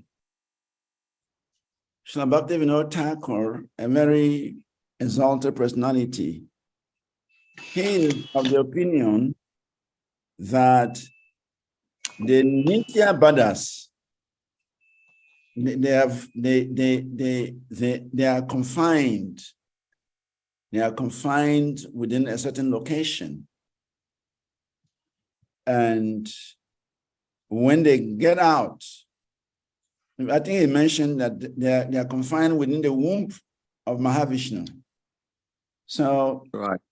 Yeah, Srila Bhakti Vinod Thakur mentions that the Nitya Badas are confined within the womb of Mahavishnu. So the womb of Mahavishnu can be synonymous with the Brahma Jyoti. And these Nitya Badas, that is their area of operation. That's where they belong. Then when they now engage in the practice of bhakti, they become muktasiddhas. They become liberated. And then when they become liberated, then they go back to the spiritual world. Well, somebody may now come up with the argument that then why does Srila Prabhupada say the giver fall from the spiritual sky? So the answer is everything comes from Krishna. Even the Brahmajyoti, the Brahmajyoti is also from Krishna's body. Is an effulgence, is a ray, is an atomic spiritual ray from Krishna's body.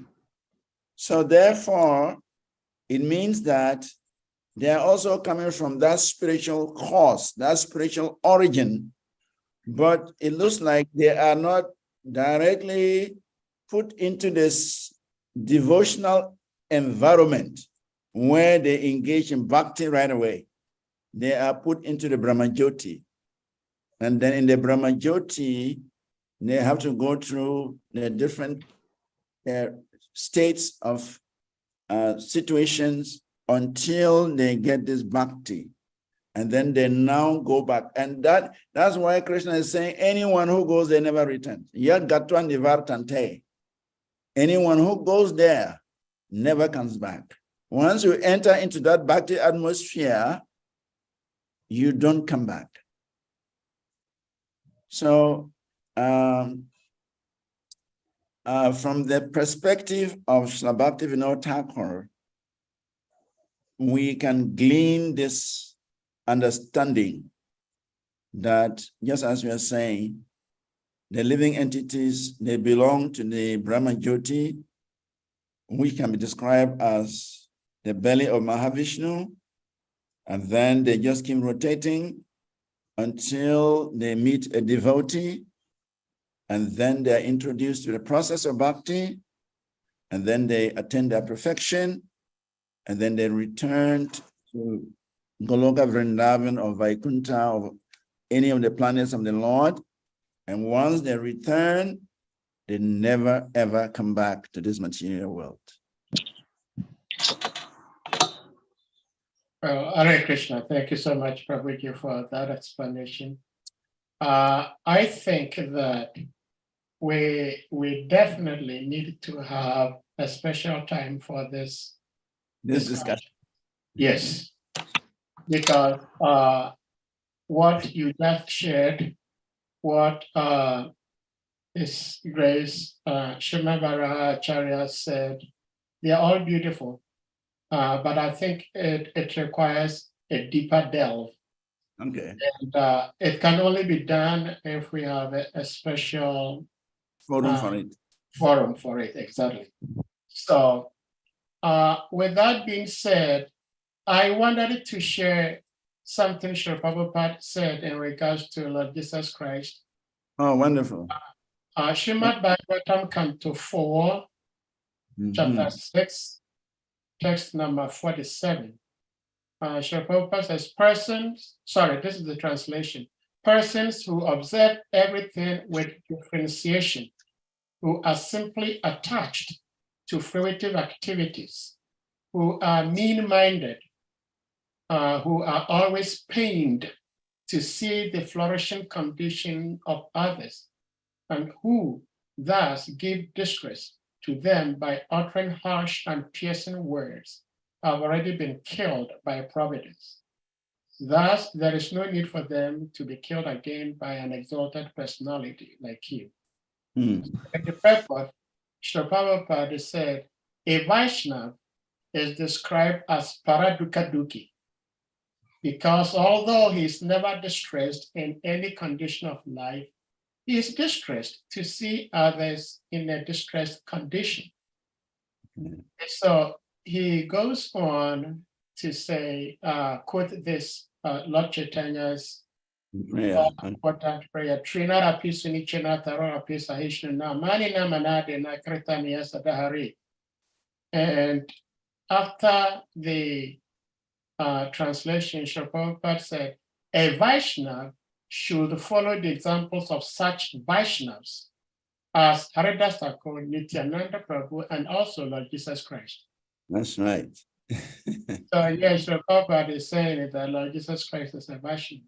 And he said that in a couple places and in his Q&A also. I see. Yes. So Interesting. thank you for sharing that, Prabhuji. Hare Krishna. I think we are waiting for Govinda's question before we close. Yes, definitely. Govinda Prabhu. Oh, me. Oh, Hare Krishna. Hare Krishna. Say Govinda Maharaj, Prabhu. please accept my humble Yeah. obeisances. All glories to Gurudev, glories to Oh. Prabhupada. Jai. All glories to Gurudev, all glories to Srila Prabhupada, and all Yeah. glories to you. And Glories to you too. So what is the news? What's the question, if any? I can see Adma Devi's face. Yeah. Oh, did we lose Govinda? I think we lost Govinda.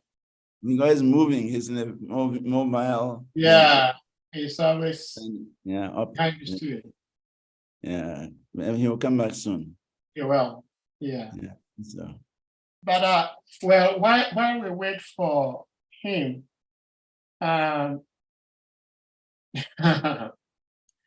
see, you told this very beautiful story about Dhruva Maharaj. yeah, Then his mother told him that, well, I've heard from authorities that if you want to find the Lord, go to the forest. yeah. He went to the forest, and within 6 months, he was able to Find the Lord. find the Lord. Mm. Well, I have also heard from authority. Yeah, And that authority is Srila Prabhupada, that in this age, we don't need to go to the forest. that's true. We have to go to the temple. Yeah, that's right. Some of us have been in the temple, and I don't know how many of us have actually Found the Lord. So what are we not doing right, Prabhuji? That's my question. Well, you see, I can only say our desire is not very strong. Okay. Yeah, our desire is not very strong. It's like if any of us is to face a firing squad, our desire would change very quickly to the desire, the intense desire to have Krishna. With the knowledge we have now, with the exposure that we have now, if any of us should face some imminent danger that is likely to end our lives, you cannot think of anything else except Krishna. Your desire to know Krishna, to see Krishna, to be with Krishna will increase to such a height that Krishna will become manifest in your life. So our desire to have Krishna, our desire to see Krishna, our desire to experience Krishna is not very strong. And therefore, even though we go to the temple, we are chanting Hare Krishna, we come before the deities, and so on, because of that weakness in our desire, Krishna does not manifest quickly or immediately. And we can even see the story of Draupadi. When Draupadi was confronted with the issue of being stripped naked, she thought of Krishna, but not 100%. She was thinking, well, I can fight these people. She was fighting with Dusasan and the rest of them. He was fighting with them. He was depending on her strength.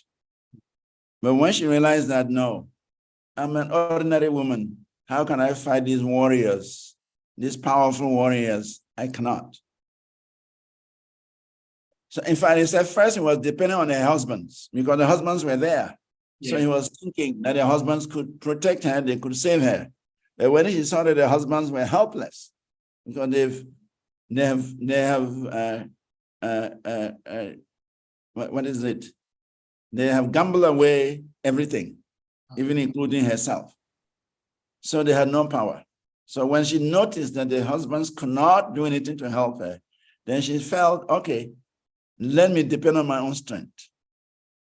But then at a point she realized that she could not withstand the pull of these powerful warriors. So she raised one hand to call Krishna, and one hand was still on the sari. But then Krishna wasn't coming.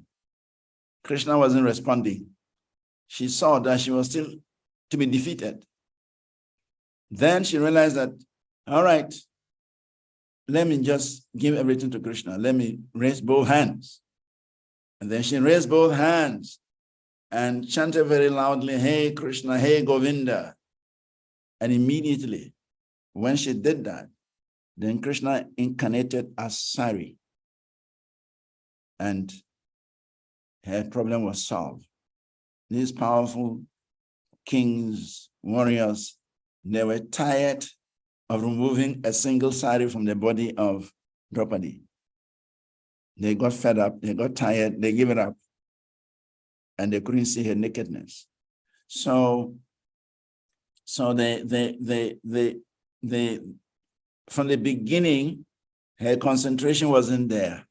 She was still thinking of other things.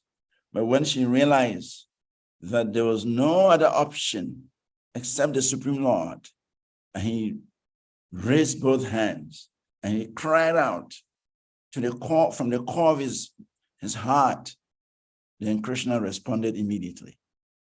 So in the same vein, the same manner, when we come before the Lord, when we chant the Hare Krishna mantra, when we hear the glories of the Lord, to the degree that we desire, to the degree of the strength of our desire, to that degree, we can realize the Lord. And we can even see when we are in danger, if some danger just happened upon us, we call Krishna's name in a different way than in a normal way. And at that time, you will feel the presence of Krishna when you call him in that special way. So Krishna is there. Krishna is there in his name. Krishna is there in the deity. Krishna is there in SRIMAD Bhagavatam. But our desire is not so strong. So even though we are hearing, we are seeing the deity, we are chanting Hare Krishna, but because our desire is not so strong, we are just floating on top.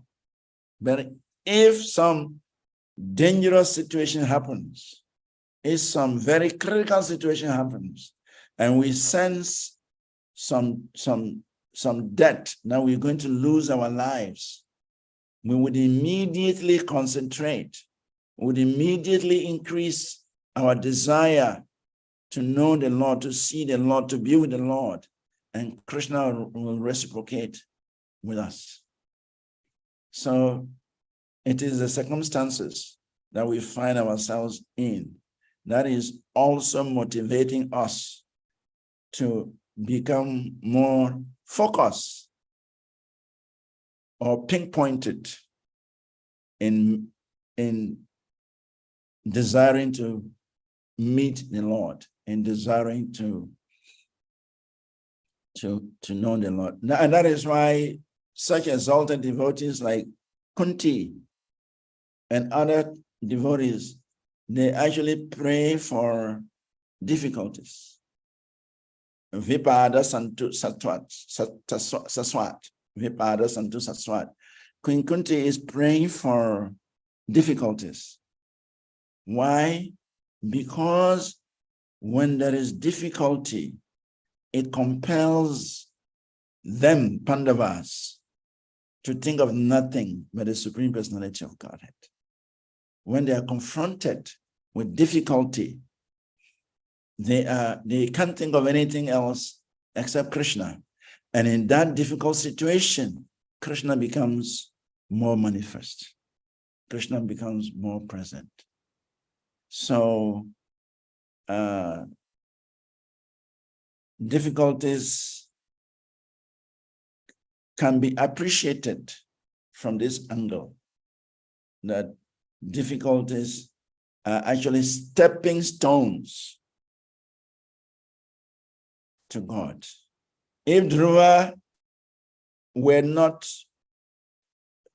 to be insulted by his stepmother, if Dhruva had not undergone that pain, that rejection by his mother, stepmother, and his father, he wouldn't have gone looking for the Supreme Lord. But when he went through that painful experience, he was ready to leave home, give up his mother, give up the association of a comfortable home, even at such a tender age, 5 years old. He did not care for anything else. If I'll be eaten by the animals in the forest, let the animals eat me.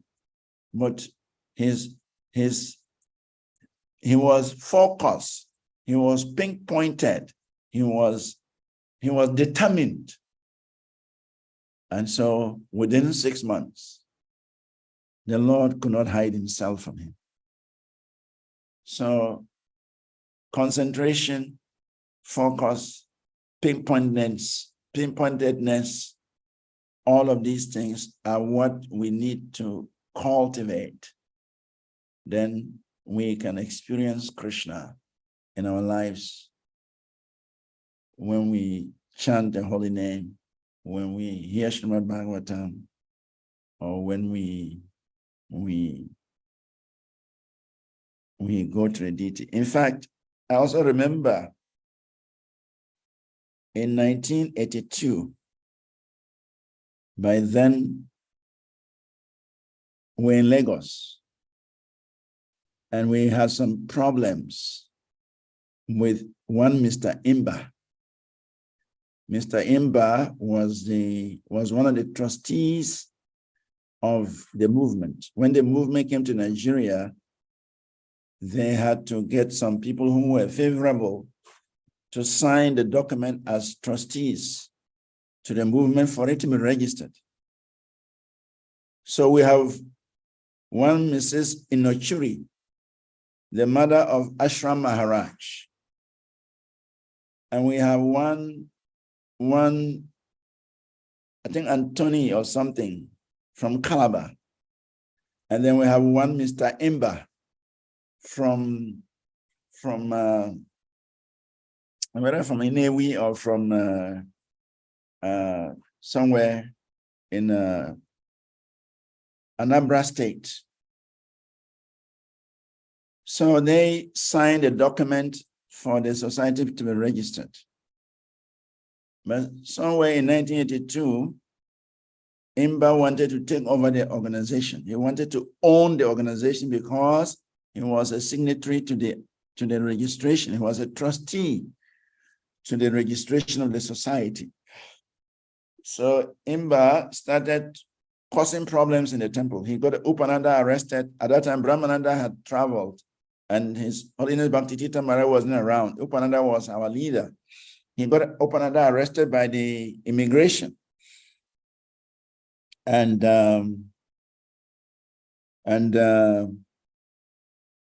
he took away, I think we have about 3 vans. He took away 2 vans, packed them at Onitsha. And he had some Igbo devotees who were also they were following him. They were taking orders from him. So there was only 1 van left for the temple. So at that time, Omkara Prabhu, when Upananda was arrested, Omkara Prabhu was the leader then. I think at that time, Ishwara Prabhu had left for South Africa or London or somewhere. He was not there.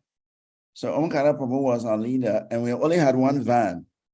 So we decided that because of this harassment from Mr. Imba, we were going to close down the temple in Lagos and move to Accra, move to Ghana. So we loaded the van with all the devotees with some books, and we're ready to move out of the temple. We had informed the landlady, some Yoruba lady, that he should lock up the place so that we can protect the property within, and he shouldn't allow anybody. And the lady understood the problem we were facing. So she agreed to save the property. So that evening, she came and locked up the premises. And so we are already ready to move to Ghana. Not knowing IMBA had got people planted around to monitor our movement.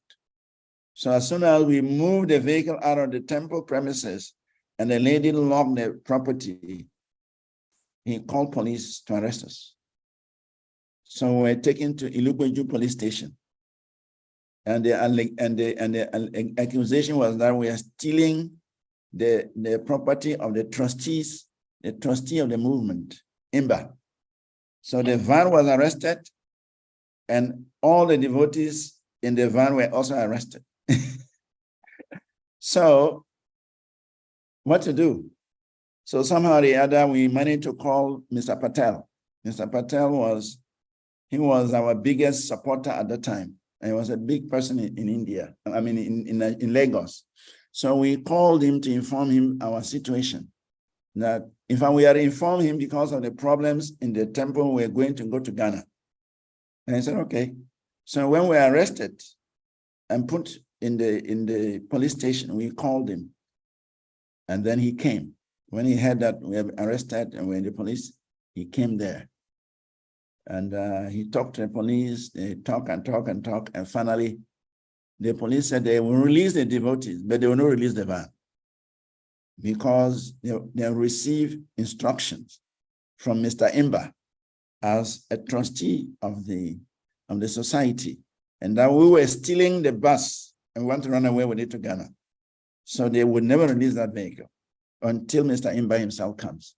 So anyway, Mr. Patel said, all right, once you release the devotees, I'm happy. I will take them to my house. I will provide for them. I will take care of them until Imba comes. Then we sort the matter out.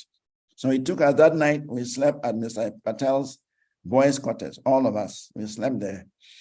Then the next morning, Mr. Patel went and rented a 3-bedroom flat because the temple is already locked up by the landlady. So we couldn't go there again. And it was in our favor so that Imba cannot have access to take anything out of the temple. So Patel went and rented a 3-bedroom house on Anthony Street in Lukweju for us because his place was too small for the devotees. So he rented a place for us there. And then they had to buy everything new. They had to buy gas cooker, they had to buy cooking pots, they had to buy buckets, they had to buy mats, they had to buy everything to make up a new temple. Because we are about 12 or 13 devotees. So he put us in that house and brought us boga, brought us vegetables, brought us everything, and said, just stay here, don't go anywhere. We will fight with Mr. Imba and see what comes up. You just stay here. So we stayed in that Anthony Street. I don't know how long, but for 1 month or so. But the experience I got and other devotees also got was very wonderful because we're in danger. We all sense danger. So our chanting was different. Our hearing was different. Everything we did was different. We did it with a lot of concentration, crying out to Krishna to solve the problem. And so that 1 month we stayed in that Anthony Street, I always remember it was the best part of my spiritual life. Yes, because we couldn't think of anything else except Krishna. We are reading Krishna book 24 hours. We are chanting our rounds seriously. Everything we did was just to invite Krishna to resolve the problem. And after doing that for 1 month, Krishna intervened. Mrs. Inochure came down from London. She was living in London. The other Mr. Akpan, Mr. Akpan, he was the man from Calabar. Mr. Akpan came from Calabar, and then the Arjuna got involved. At that time, he was just new, but they explained the situation to him, what was happening. He got involved on our side, There was one tall guy, I can't remember his name. He was working at the airport. He also was very sympathetic towards the devotees. So he also got involved. So finally they called a meeting of the trustees. Imba was there and all the other 2 trustees were there. With all these powerful people there, they told Imba in the face that being a trustee doesn't make you the owner of the society. After all, 3 of you signed the documents. So if each of you is claiming ownership of the society, who is the owner? Any of these other 2 who are present here, they can also claim that the society belongs to them, as you are claiming. So if each of these people are claiming that they are the owners, there will be war. And so there was a lot of argument back and forth. And that tall guy from the airport, he is a lawyer, I guess. He has some legal background. He put a lot of things before Imba, and in the end, Imba was defeated and was told never to come to the temple. He should return those 2 buses from Onitsha, and he was made to resign as a trustee. So after that 1 month of intensive devotional service, that many devotees, they all realized how Krishna was present in that small place and we're staying, because our attitude was different. Our meditation was different. Our chanting was different. Our hearing was different, because we felt we were in danger and only Krishna can save us. So we all have that opportunity when there is some danger. When there's some danger, we increase our meditation, we increase our focus, and at that time, Krishna becomes available. This is some history. Yeah, thank you so much for sharing this history with us today. It's so beautiful because oftentimes we understand this blue boy is very excellent in mischievous activity. And he has his own time of doing things, but stories like this kind of strengthen us, knowing that Krishna is always beside us.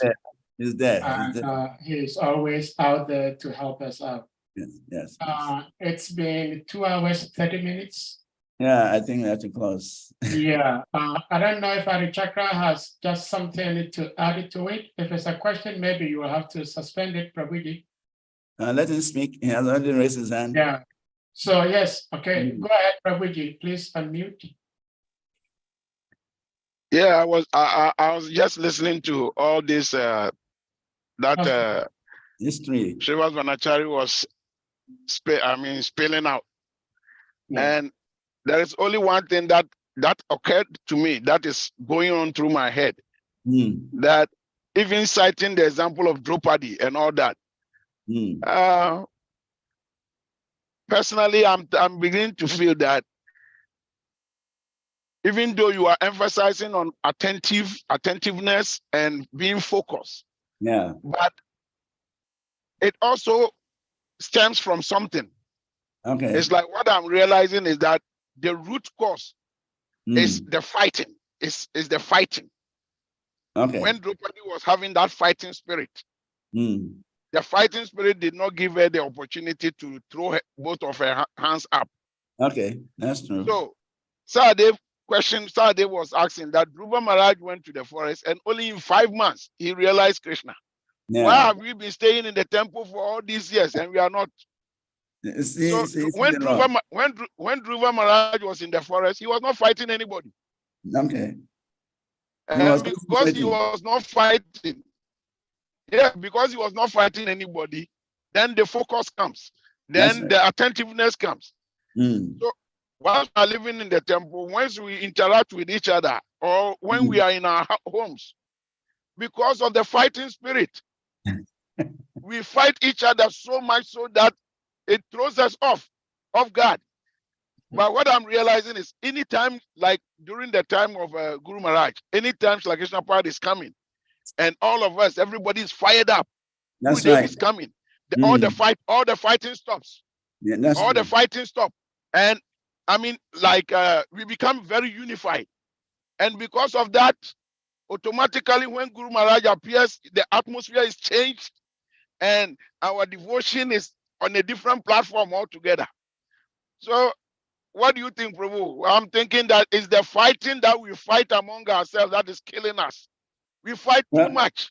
That is a contributing factor. It's a contributing factor. We can't deny that.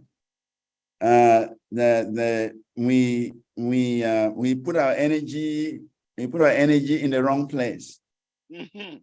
Yeah, we put much of our energy in the wrong place instead of concentrating. And so the result is different. If we could put more energy into our hearing, our worship, our chanting, instead of, attacking each other, we could have Krishna as fast as possible. I agree with your point that the fighting spirit, the disagreement, the frictions, and all of these things take away our concentration. It takes away our focus, and therefore Krishna does not become available. So, of course, for Guru Maharaj, we all know he carries Krishna in his heart. He carries the spiritual world with him. And wherever he goes, he immediately manifests the spiritual world. That much we can all ascertain. But just the mere mention that Guru Maharaj is coming, we all become focused.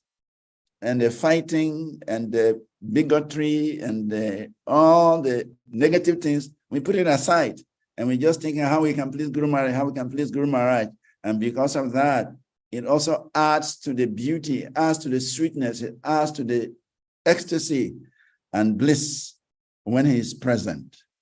So I agree with your point, Prabhu. Hare Krishna. Hare Krishna. Thank you so much, Prabhuji, for the wisdom, the time, and the devotion to all of us, giving us this wonderful katha. So, dear devotees, we humbly requesting you all to kindly unmute, and we all chant Hare Krishna Maha Mantra to express our utmost appreciation to Prabhuji giving us this wonderful Krishna katha. Please, you may all unmute. Jai.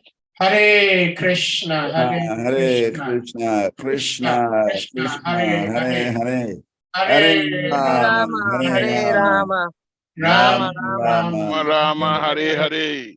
Mancha Vyasa Kripa Sindhya Ivacha Patitanam Pavanabhyo Vaishnavibhyo Namo Namaha. Oh, Namaha. all praise to his grace. Nagaguru Prabhupada ki jai. Nagaguru Bhakti Tirtha Swami Maharaj ki jai. Jai. Thank you so much. so much for the class.